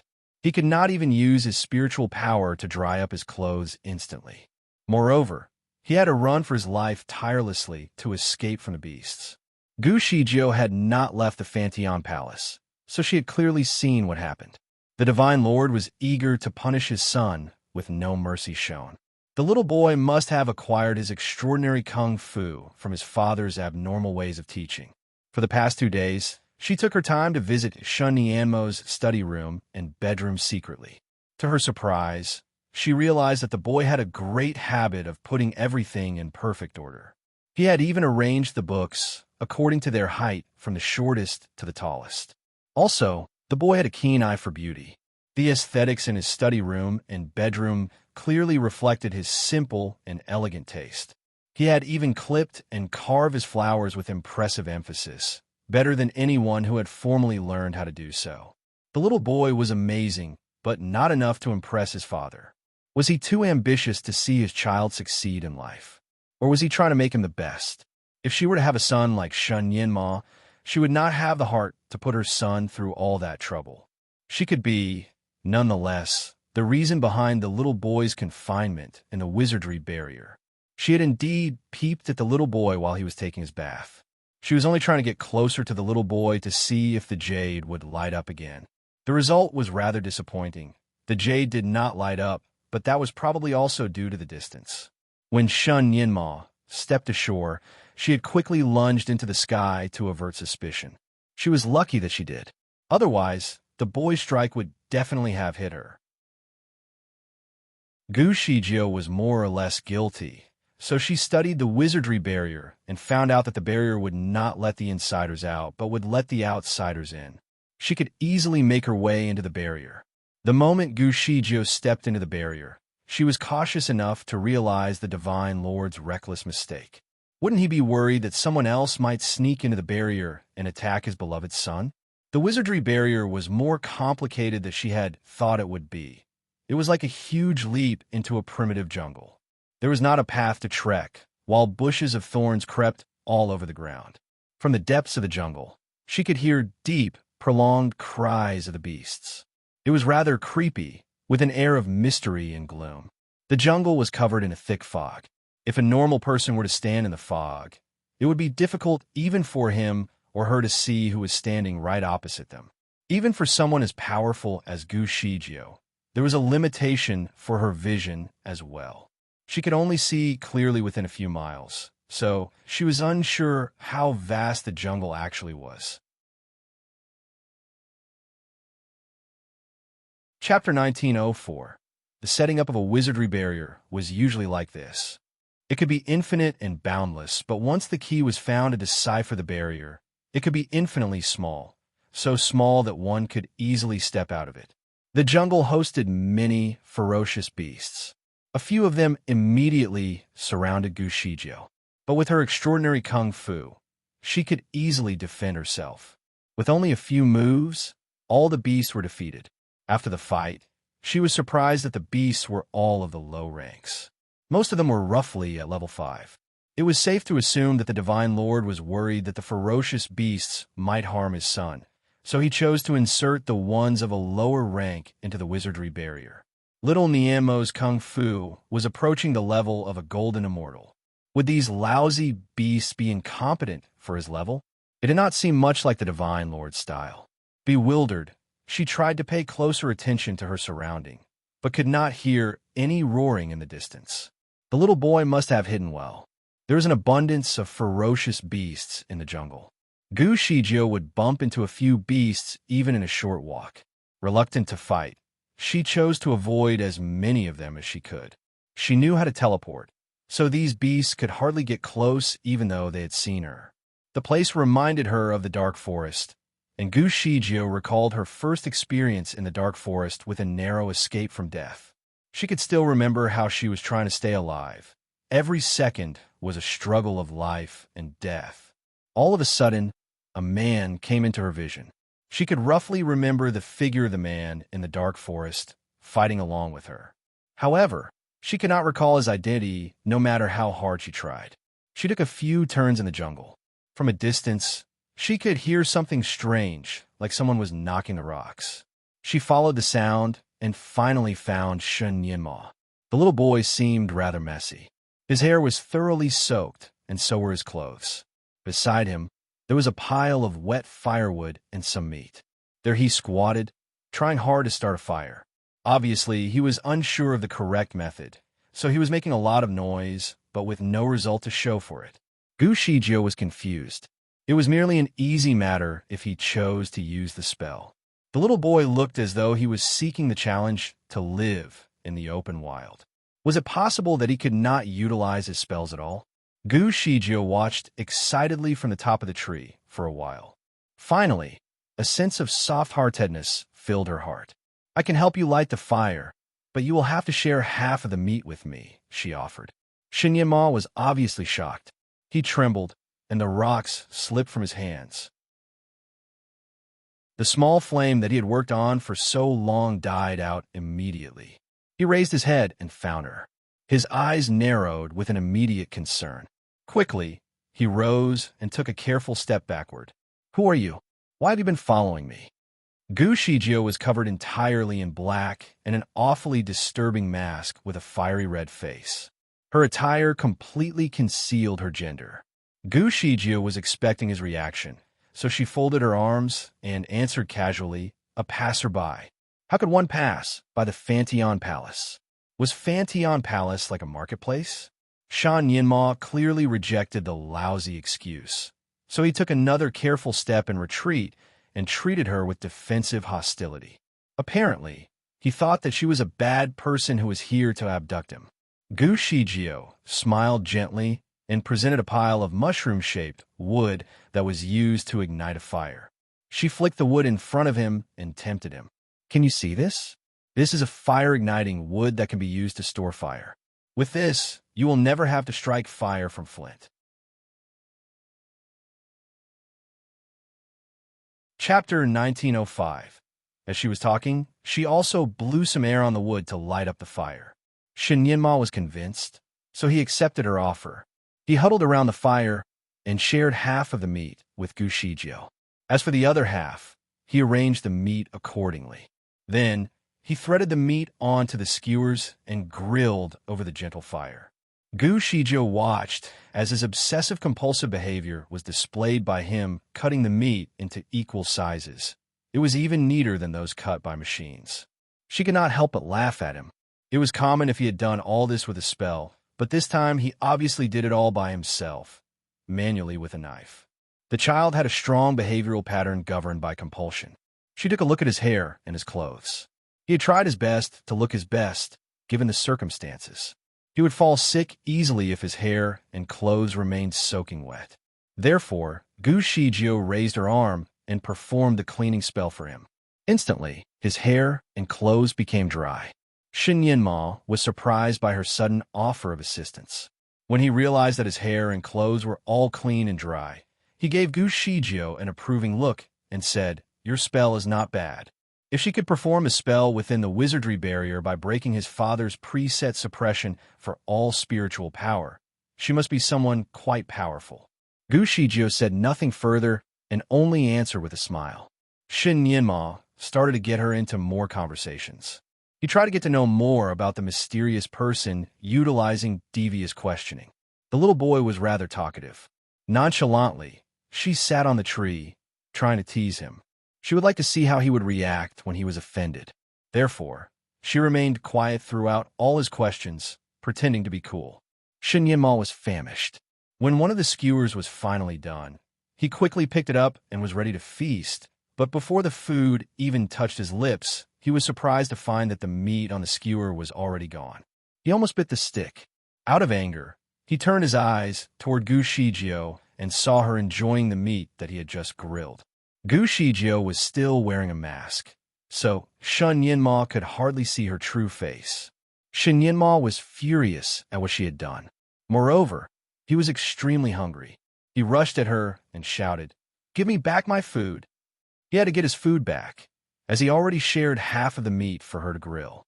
Gu Shijio remained her composure and swiftly retreated about a mile to another tree. There, she lay lazily. "You're going back on your words." Shin Yinma clenched his fists in anger. Gu Shijio was very delighted to see his face burning with indignation, but she managed to suppress her laughter. "You are right. I only said that I would offer the firewood in exchange for half of the portion of the meat. I did not say that I would not take the grilled meat from you." She continued in a demanding tone. "I challenge you to take it back if you can." She was already in very close proximity with the little boy, but the jade did not react at all. Was the last reaction only a coincidence? Did she have to infuriate him even further? Panting with rage, Shin Yinma looked at her, but remained quiet. His stomach started to grumble. Obviously, the little boy was really hungry. "You can always grill another one," she kindly suggested. "You are not allowed to steal it again." Gu Shijio studied him with her bright, sharp eyes and said, "You could try to think of a way to stop me from stealing." Shin Yinma pinched his mouth into a thin line and protested. "I will grill 2 skewers at a time, 1 for each of us. If you disagree with the offer, I will not grill anymore, and none of us will get any food." The little boy gave a good suggestion. Without any help, he could only cave into her demands. The little boy was promising and worthy of being taught. Gu Shijio nodded and agreed immediately, of course. Thus, Shin Yinma continued to grill more food, this round 2 skewers at a time.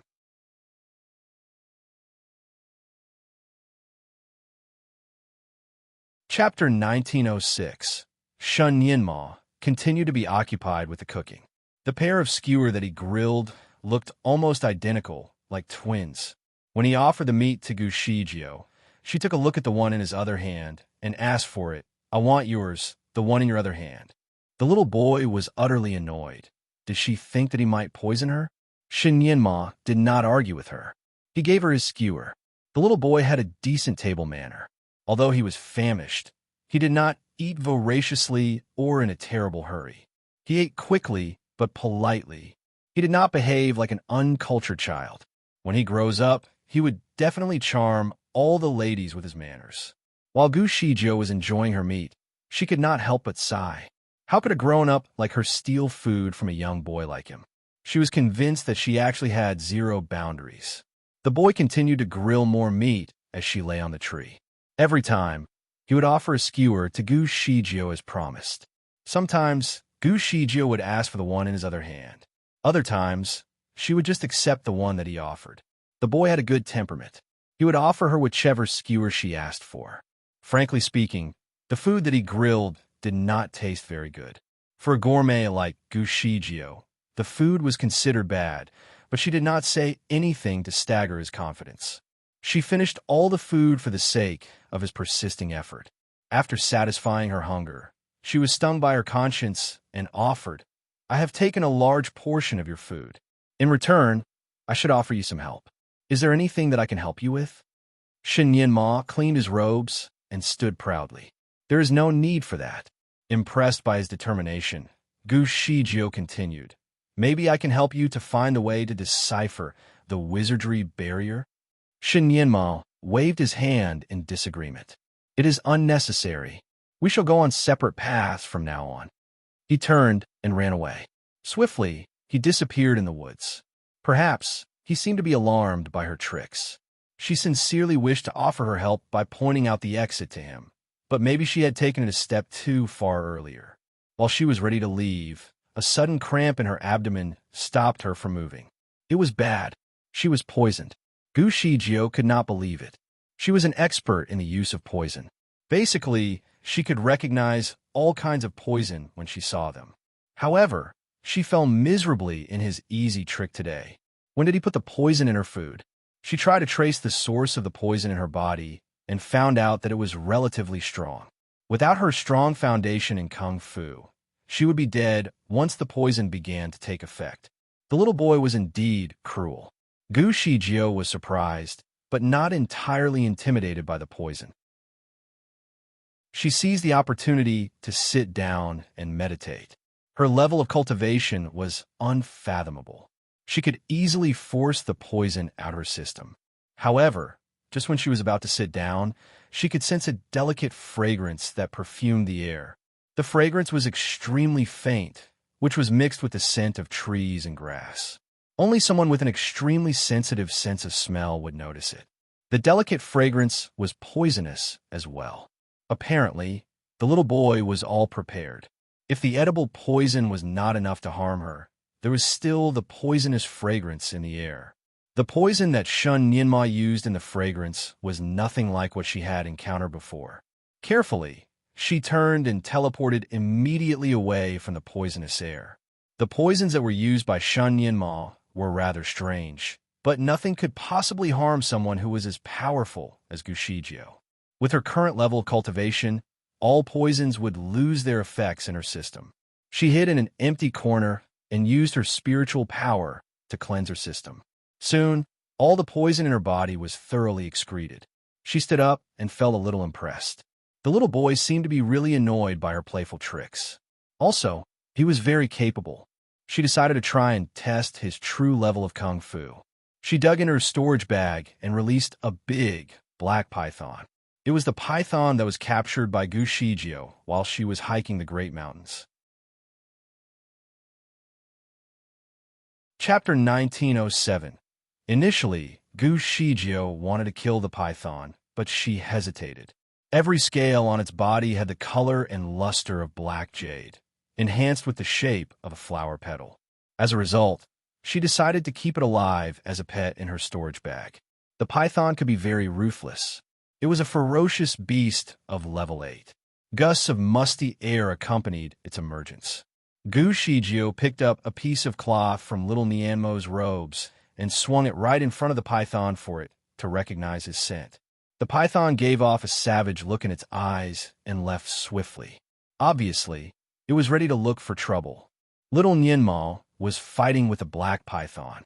The black python was very swift in its moves and was even capable of releasing poisonous gas. Because of one slow and careless move in the battle, little Nianmo became entangled with the python. The python circled 2 rounds around his body and started to contract its muscles. Little Nianmo was unable to breathe as he was entangled with the python. His face turned red as he struggled for air. As the snake continued to tighten itself around little Nianmo, it became even more difficult for him to breathe. The lack of air consequently fogged his mind.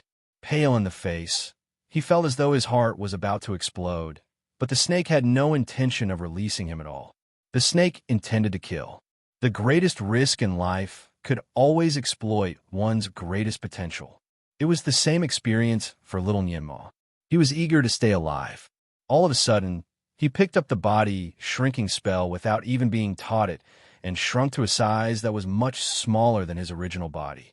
The python was unaware of his change, so he seized the window and lunged upward into the sky. Gu Shijio quietly observed the battle from afar. She did not intend to kill Shin Nianma.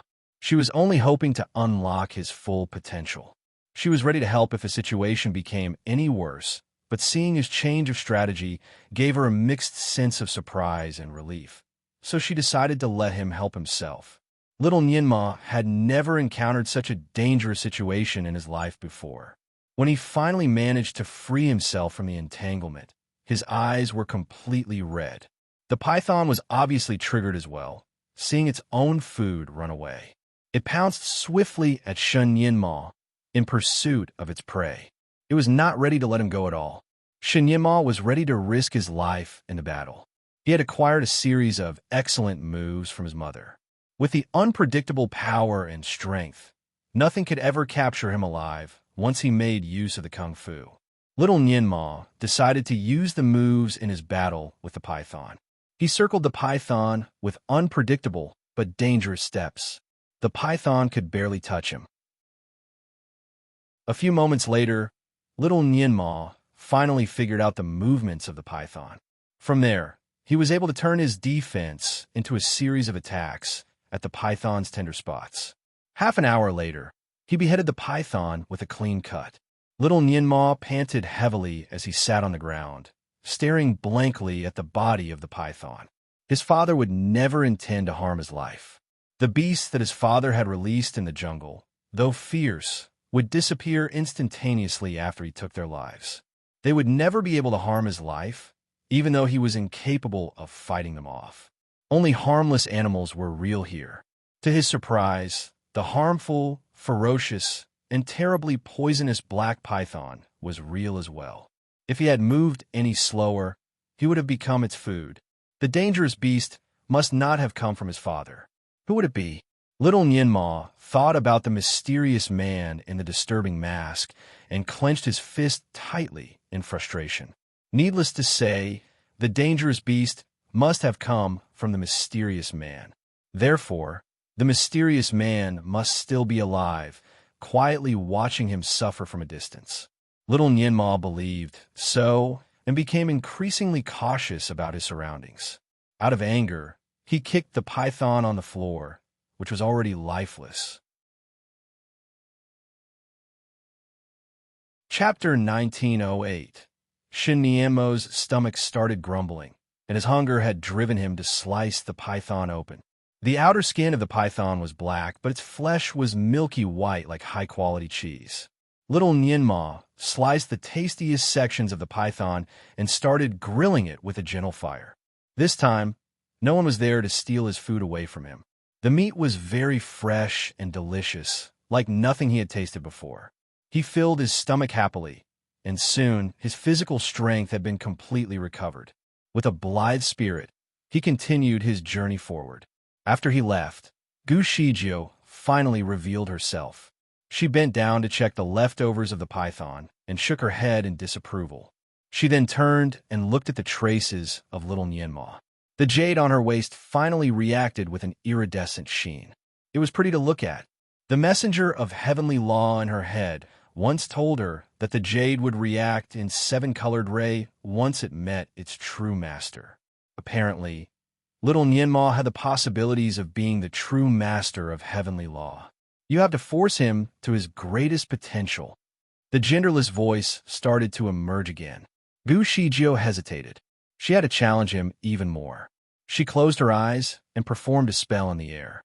Soon there was a loud, buzzing sound. A bunch of black creatures rushed into the woods. Shin Nianma had not even had his proper rest. He certainly did not expect that he would have to fight another bunch of eerie bats in such quick succession. These bats had a rather peculiar appearance, with 2 rows of long, sharp teeth that resembled a saw. Little Nianma saw with his own eyes how instantly these bats turned a big, green rock into fine powder with their sharp teeth. Furthermore, there was not only one monster, but a bunch of them. The bats surrounded little Nianma in a compact array. He felt intimidated by their presence, as though he was guilty of damaging their nest. There were too many bats attacking him from all directions. One of the bats found a weakness in little Nianmo's defense and seized the chance to attack his chest. The bite corroded his clothes like strong acid. The instant erosion shocked little Nianma. He quickly tore his off the bit in piece and threw it away. He was left with only a belly band and a pair of underwear, revealing his fair and white little arms. He began to realize that he could not handle too many bats at the same time. Soon, his body was scratched with many injuries. Blood started to ooze from the wounds on his arms, while his underwear was completely dirted and slid into strips. It could hardly cover his private part anymore. Luckily, the bats' sharp wings, not their corrosive bites, slit his underwear. Otherwise, he would have to take off his underwear in order to prevent his skin from eroding. Gu Shijio sat casually on a huge branch and watched the battle from above. She felt that she had already done her best by driving him to his extreme. She gently knocked the piece of jade on her waist that was still shimmering in faint sheen. Honestly, I think that you have recognized the wrong master. How could your master still be a child? She sighed as she turned to look at the struggling child. She decided to stop, as she did not intend to harm him at all. Before she managed to recall the bats, she saw a rising golden ray coming steadily from little Nianmo's body. She could also see a seven-colored ray shimmering faintly in the background as well. The jade on her waist started to correspond with the seven-colored ray as well, striking powerful echoes across the distance. Even though the golden ray was only faintly visible, Gu Shijio could still see it clearly. Chapter 1909. Gu Shijio had initially planned to withdraw the bats. However, she hesitated now and was not sure what to do. There was a mixture of joy and disappointment in her eyes. At least she knew that the child was the true master of heavenly law. The golden ray from little Nianmo's body managed to scare the eerie bats away. The light hit some of the bats and fell onto the floor with a piercing shriek. After twitching in exasperation, they died. Little Nianmo could obviously feel the flow of an unknown force in his body while he was struggling for survival. The faint golden ray then appeared. He saw how powerful the golden ray actually was, so he tried to feel the power in his body. However, the power soon disappeared, leaving no traces behind. He peeped and saw the mysterious black man on the tree whilst he was fighting. Driven by frustration, he clenched his fists tightly. Another trick. The mysterious man's fingers started to move, so he assumed that he or she must be ready to perform another spell. Little Nianmo quickly turned and broke through the heavy encirclement of bats, launching his body upward like a bullet towards the direction of the mysterious man. He went full force, so he was incredibly fast. In the blink of an eye, he was right in front of the mysterious man. Gu Shijio was unguarded, but her extraordinary level of kung fu allowed her to turn swiftly away and avoid the impact. While she was moving away from her spot, she noticed that there was a huge tree right behind her. She could easily avoid the impact, but if she did, he would bump his head straight into the tree instead. If he hit the tree, he would probably be severely injured, if not half dead. Therefore, Gu Shijio raised her arms and held little Nianmo back at his waist to stop him from lunging forward. To her surprise, the child seemed to be waiting for the opportunity. Swiftly, he took advantage of her force and aimed directly at her body instead. She could no longer avoid the impact. The child went full force and struck her chest. She felt as though a hammer had hit her chest. Shakily, she was on the brink of collapsing. With trembling hands, she dragged little Nianmo back and threw away. Swiftly, little Nianmo took a turn in the air and landed steadily on another tree. He stared fixedly at the mysterious man with a surprised look and said, "You are a woman." When he hit her, he could feel her soft breasts. Gu Shijio did not answer. She surveyed him coldly and saw his private part. There was nothing much to see. Actually, she commented, "You are naked." Little Nianmo was surprised by her remark and looked down, only to realize that his broken underwear was now nowhere to be seen. He only had his belly band on, so his private part was completely flashed before his enemy's eyes. Though young, little Nianmo was aware of the embarrassment. His face went crimson red, and he quickly hid away his lower body. He turned to look for the mysterious woman, but she was already gone. On the spot, there was a small piece of cloth. Little Nianmo quickly retrieved the cloth and shook it briefly to make sure that it did not carry any poison. Then he wrapped it around himself. At the same time, he realized that the bats were gone. Little Nianmo could finally heave a sigh of relief. In contrary to his expectation, the mysterious person turned out to be a woman.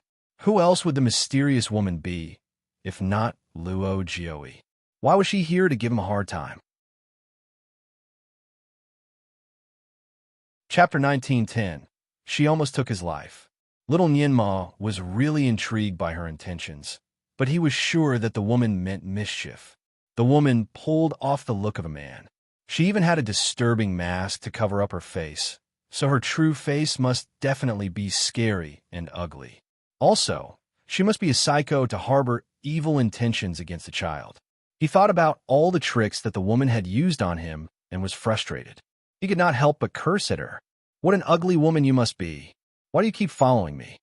To his surprise, there was only the sound of wind brushing through the leaves and nothing else. The mysterious woman did not show up again. She must have left. Little Nianmo was relieved. Soon, He left the incident behind and continued his journey. However, he was surprised when he took a careful look at his surroundings. He had already found the way out before the chaos, but now, the surroundings had undergone remarkable changes. It was as if someone had purposely added new obstacles to the array to complicate it even further. Little Nianma was lost, and he had to look for his way out all over again. Utterly annoyed, little Nianma continued to curse the masked woman. It was only after a while that he became determined to accept the challenge again to find a way out. At the exit of the array formation, there was a rock.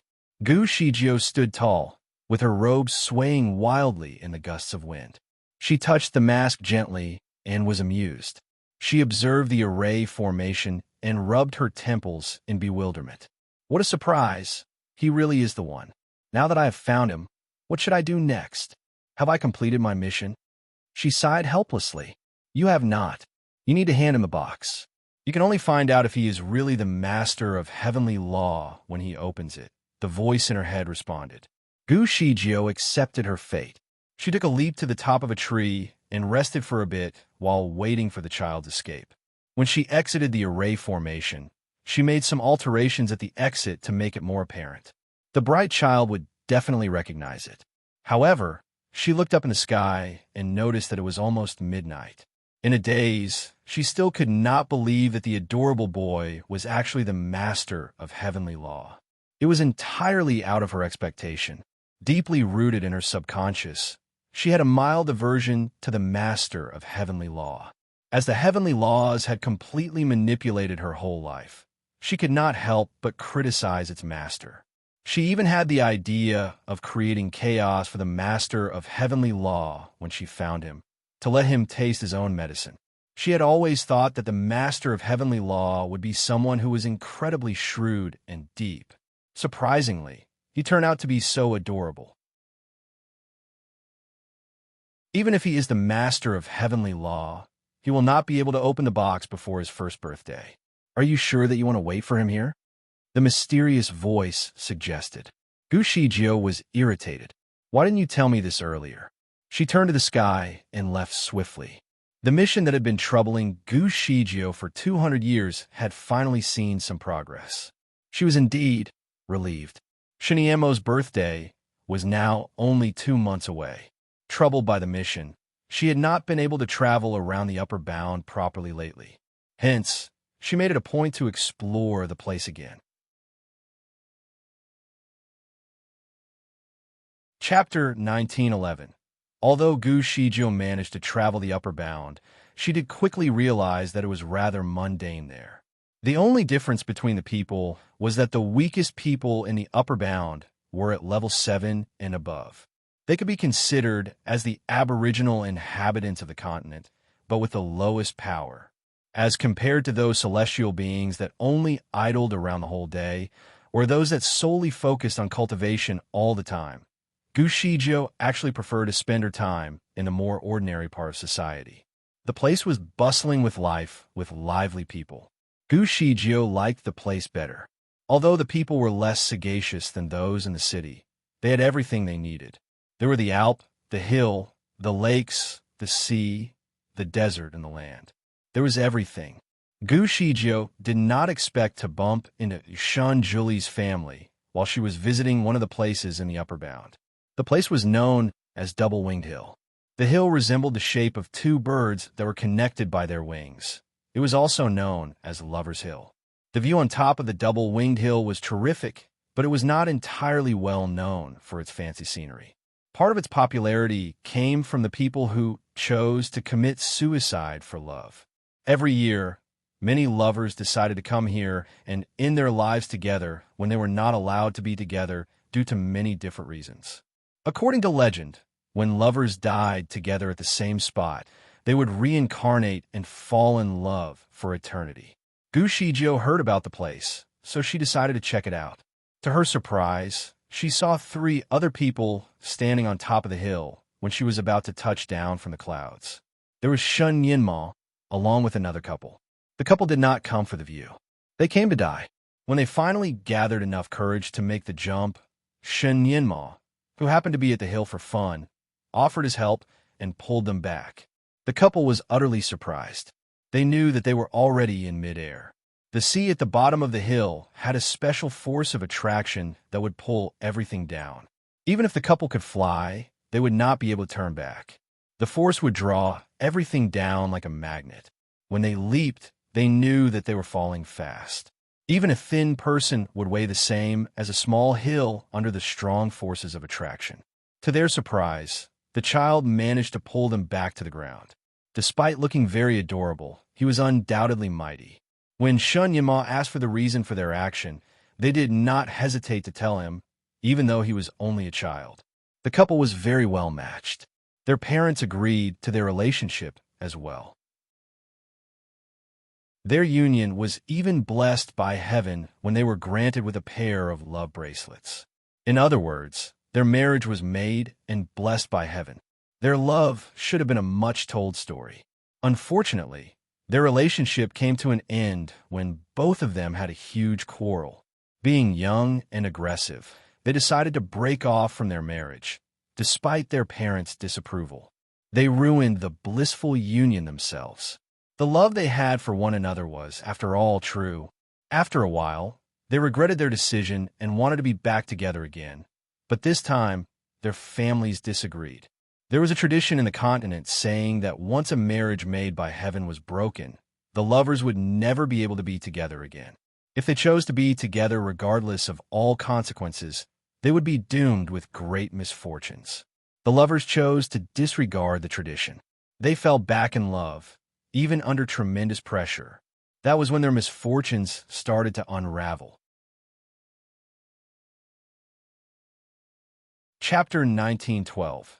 Ever since their relationship reignited, both of their parents and families started to undergo many unfortunate events.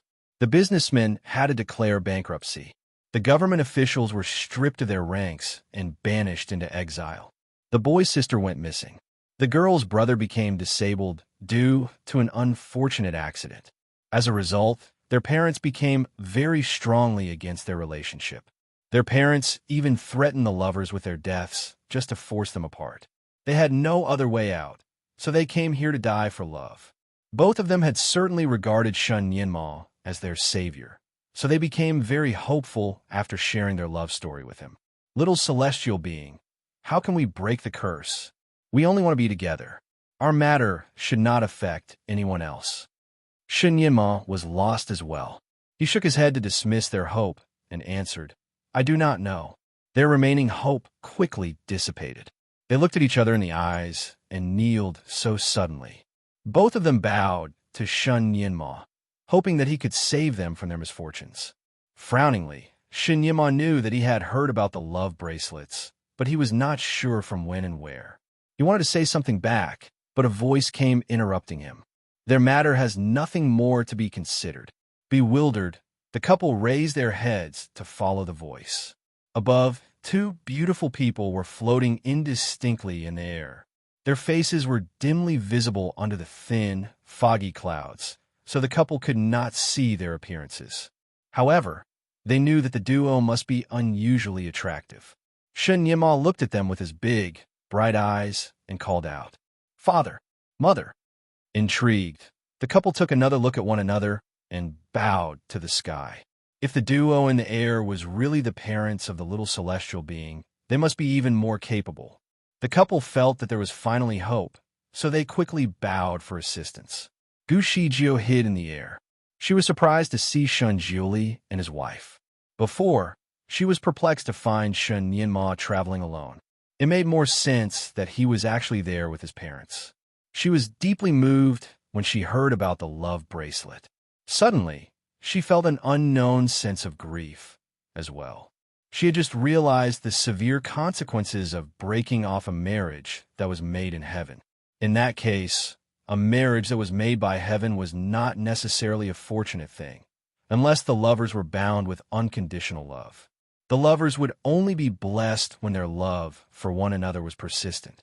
Unlike the unfortunate couple that chose to break off from their destined marriage because of their sullenness, their destiny became more like a catastrophe. The couple kept bowing their heads desperately, so much so that their foreheads were starting to bleed. Ning Shuama felt that the couple deserved to be punished, but her recent mood also suggested that all lovers should be bound together happily. Moved by the couple's sincerity, she turned to look at Shun Jiuli for his approval. Shun Jiuli sighed. He knew the way, but did not think that the couple would be able to achieve it. For the sake of his wife, he told them about it honestly. One should not ruin a marriage that is made by heaven. Once broken, it is considered over. Should you choose to stay together, misfortunes will soon uncover. However, if you're really determined to keep the relationship, there's a way. One of you has to die. Once reincarnated, you will meet again and resume your conjugal felicity. In other words, one of you has to sacrifice your life willingly for the other half to stay. Also, the one who chooses to die is required to do a good deed by saving the common people. The one who stays should wait patiently for his or her return. The curse will be broken when the dead one is brought back alive. The couple was stunned. The girl could not help but ask, what if the dead one reincarnates and forgets about the one who stays? Will all the wait be in vain? Shun Jiuli answered nonchalantly, if your love for one another is deeply rooted, you will feel the same for one another even without remembering anything. You will be back together as one after some time.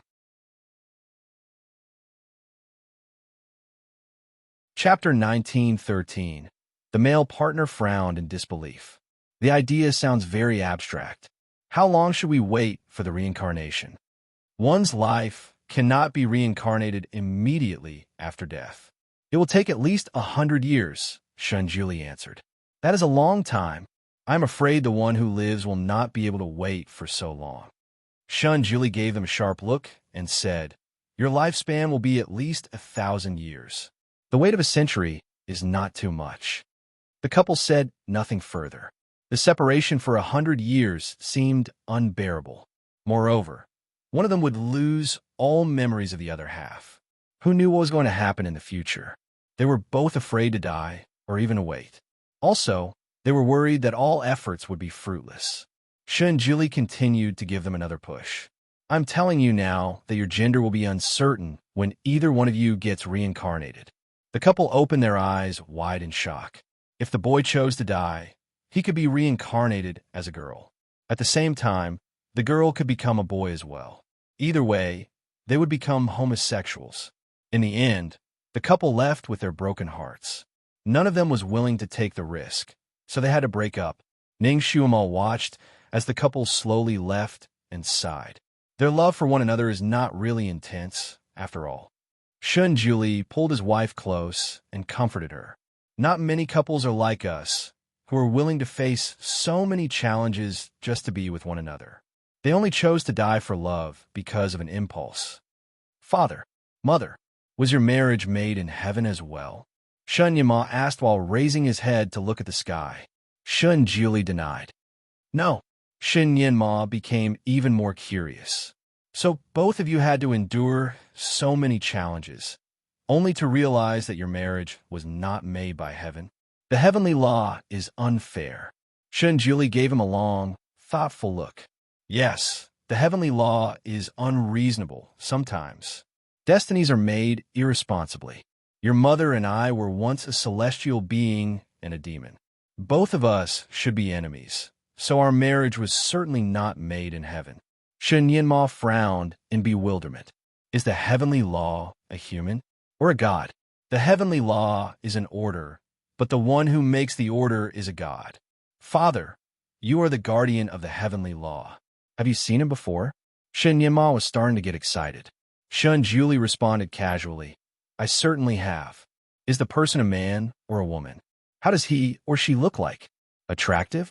Shun Yinma was eager to know. Shun Jiuli sighed. He likes to take different embodiments and head to different worlds. There are many versions of him. Some are ugly and some are attractive. He could be a child like you, too. He is indeed crazy. Ning Shuama could not help but comment. It was the first time for her to hear about the story of the heavenly law, so she was interested as well. Does he have a name? A name is nothing but a symbol. He has many names and many embodiments. He should have his own name, right? His surname is D. His guardians acknowledge him as Prince D. As for his name, he could have one, but he has not told anyone about it. He may have long forgotten about it, or is simply reluctant to tell. The man is strange indeed for making so many heavenly laws. Even you and I have to be involved. Ning Xiuma seemed to bear a grudge against the master of heavenly law. Xiuma, the heavenly law creates an order. Without an order, the world will fall into chaos. Moreover, the heavenly law has not only restricted you and I. He might have to suffer the same consequences as we do, Shinjili answered. Ning Xiuma was not convinced. He made the heavenly law himself, so why would he be restricted? Chapter 1914. Amused, Shunjuli answered with a smile, "The one who creates the order certainly has to follow and carry out the laws as well. As the saying goes, all are equal before the law. He cannot simply place himself above the heavenly law. Otherwise, who would follow the order that he has made?" The logic seemed to make sense. Ning Xiuma decided to leave this topic of conversation behind, so she turned to her son instead and said, "All right, let's not talk about this anymore. Nyinma, where else do you want to go? Father and mother will go with you." Shinyinma looked at his parents doubtfully. "Mother, both of you have been acting weird lately. You have been with me almost every day. I have met many of your friends, too." His parents' sudden change of attitude worried him, for they had been extremely kind to him lately. Shinjili threw his son a look. "Why? Isn't it a good thing?" "No, it is just that. It feels a little weird. I'm doing this as a reward for your efforts.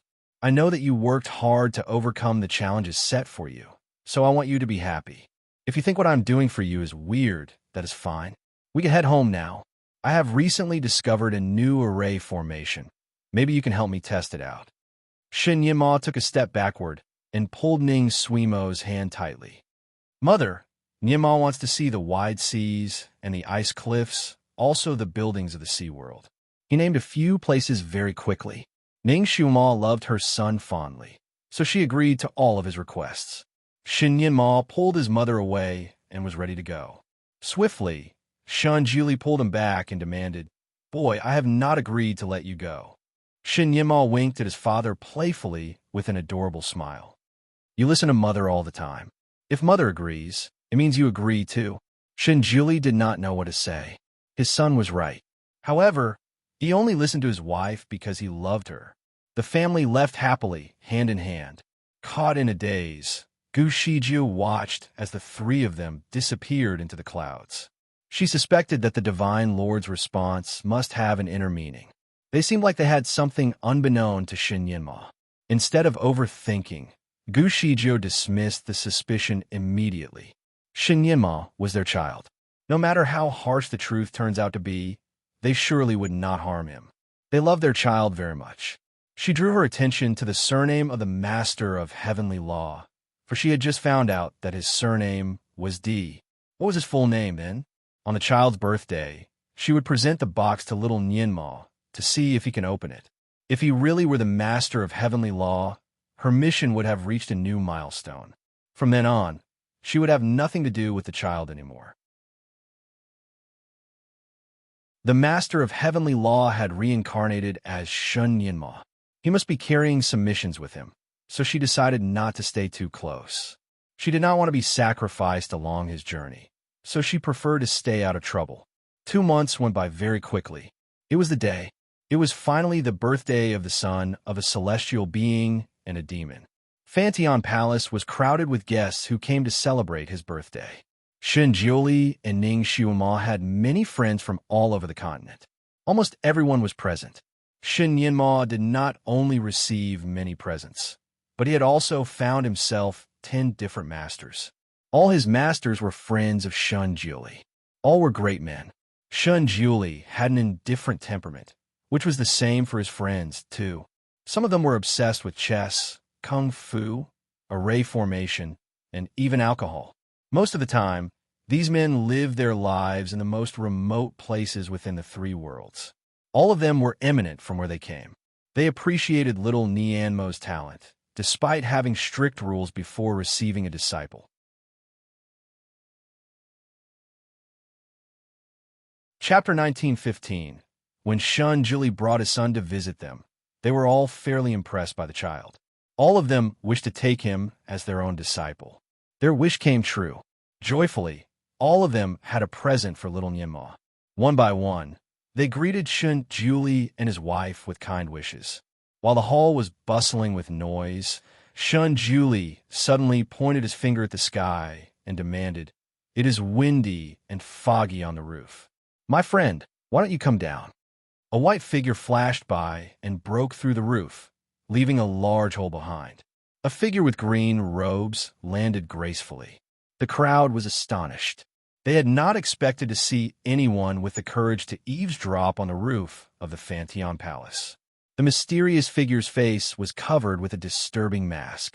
The person's robes were loose, so they could not tell if the intruder was a man or a woman. The sudden emergence had certainly created a stir. Ning Shuman narrowed her eyes while studying the mysterious intruder. "Are you passing by again?" The mysterious person was none other than Gu Shijio. She remained calm and composed. "No, I am here to give your son a present." She turned her hand around and presented a wooden box of delicate craftsmanship. The most dazzling part about the box was the emerald gemstone on the box, which was glittering and translucent. The present must be something valuable, judging from its physical appearance. Swiftly, she took a few steps forward and walked towards little Nianma. "Hey, this is for you. Happy birthday," she greeted while presenting the box to him. Little Nianma was nervous to see her again. His fingers started to tremble in anxiety. With a sharp eye, he carefully waited to see what else she was going to do to him. The box looked interesting, but little Nianma was not interested. He did not even pick it up. "Why? Are you afraid of it? Are you worried that a snake may suddenly appear?" The mysterious intruder commented jokingly. Ning Shuma looked at the mysterious intruder, then the box. "Are you goading him into taking the present? It is useless. He simply does not want it." Gu Zijia's eyes were filled with doubt.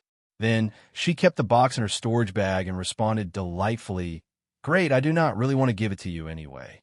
If you do not want it, it also means that it is not destined to be your possession." Shen Yanma did not know what to say.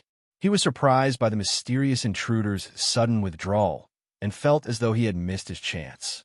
All of a sudden, he became interested in the content of the box. What was really in there? Also, he suspected that the mysterious intruder was simply presenting the gift because his father had discovered her on the roof. Was she only trying to please his father? Shen Yimma felt as though he had fallen right into her trap. He was not fond of this intruder, so he certainly would not do as she wished. He thought about it for a moment, then gave her a warm smile. "Auntie, you have traveled so far. If you're really here to present the birthday gift, there is not a single reason why I should not take it. I was only joking. Why would I reject it?" Little Nianmo's voice was loud and firm, so everyone in the hall clearly heard him and was indeed astonished. Even Ning Xuema was taken by surprise. She carefully observed the mysterious person and could not believe that she was a woman. Gu Shijio did not expect that her gender would be uncovered so publicly. Moreover, she was annoyed when the child addressed her as his Annie while pulling tightly at her sleeve. Chapter 1916. Gu Shijio wanted to loosen her sleeve from his grip, and little Nianma seemed to have noticed her annoyance and let go automatically. He took a step back and gave her a charming smile. After that, he raised his hand, patiently waiting for the present. Gu Shijio was at a loss for words. She observed little Nianmo's expression for a while and said scornfully, "If you have rejected it, it should no longer be yours. However, if you really want it, I will give you another chance. This present is rather unique. If you really want it, you have to prove to it that you deserve it." Soon, she presented the gift on her palm again. "If you want it, you have to open the box right now." Little Nianma agreed without hesitating. The mysterious woman then handed the box to him. The crowd was curious. All of them were eager to see what was in the box. The woman seemed to be playing a game with him. Ning Shuman noticed her trick, so she wanted to stand very close to her son to make sure he was safe. Shun Julie pulled her back instead and shook his head lightly in disapproval. Ning Shuman was not sure about her husband's intention, but she was certain that he knew what he was doing, so she stood still. However, her hands were ready to perform a series of powerful spells if anything were to happen to her son. The box was a very delicate item. Observing it carefully, it did not have an opening. Shen Yinma took the box and touched it everywhere. Soon, he found a spot and pointed at it. Surprisingly, he managed to open the box. Gu Shijiu clenched her fist in disbelief. He really could open it. It was really him. After years of tireless search from the upper bound to the underworld, she had finally found him. Little Nianma was unaware of Gu Zijia's waves of emotions. Like everyone else, he focused instead on the item in the box. Once opened, a flash of golden rays emerged strikingly. There was a golden snake resting in the box. The snake was not big, only about a few inches long. Its body was covered entirely in attractive golden scales. It also had 2 horns on its head. Whimsically, the snake shone in a faint golden light, like the infinite light of Buddha's aura. Also, the snake had really long eyelashes that were also golden. With its eyes closed, it looked rather refined and elegant. When the box opened, the snake suddenly opened its eyes. The color of its eyes was pitch black, but glistening. The crowd was dazzled by its charm. Little Nianma focused his eyes on the golden snake. It somehow gave him a sense of familiarity. The eyes of the snake were black, but the charm that it possessed was golden. It was rather odd. Little Nianmo's body reflected the golden ray, making him look as though he was glistening in gold, too. Moreover, the light formed a circled aura at the back of his head. Ning Xiuma was moved. Little Nianma looked as though he carried the light of Buddha. Chapter 1917. A 7-colored ray of light surrounded little Nianma. It was indeed a very catchy sight. The golden snake in the box seemed to imitate little Nianma. It blinked its eyes when little Nianma blinked his eyes. All of a sudden, the golden snake coiled around his wrist. Ning Xiuma was panicked, and she almost launched a spell. Shenjuli immediately held her hand and sent her a directed audio message. "Don't move. The glass dragon will not hurt him." Glass dragon? That little snake was a glass dragon? Gu Shijiu was also stunned to learn that the snake was actually a glass dragon. In her dream, she clearly saw a white-clothed man stuff a bunch of small pieces into the box. To her surprise, it was such a beautiful living object when little Nianma opened the box. Has she seen the dream clearly? Or was it an illusion? Her mind was filled with tons of questions.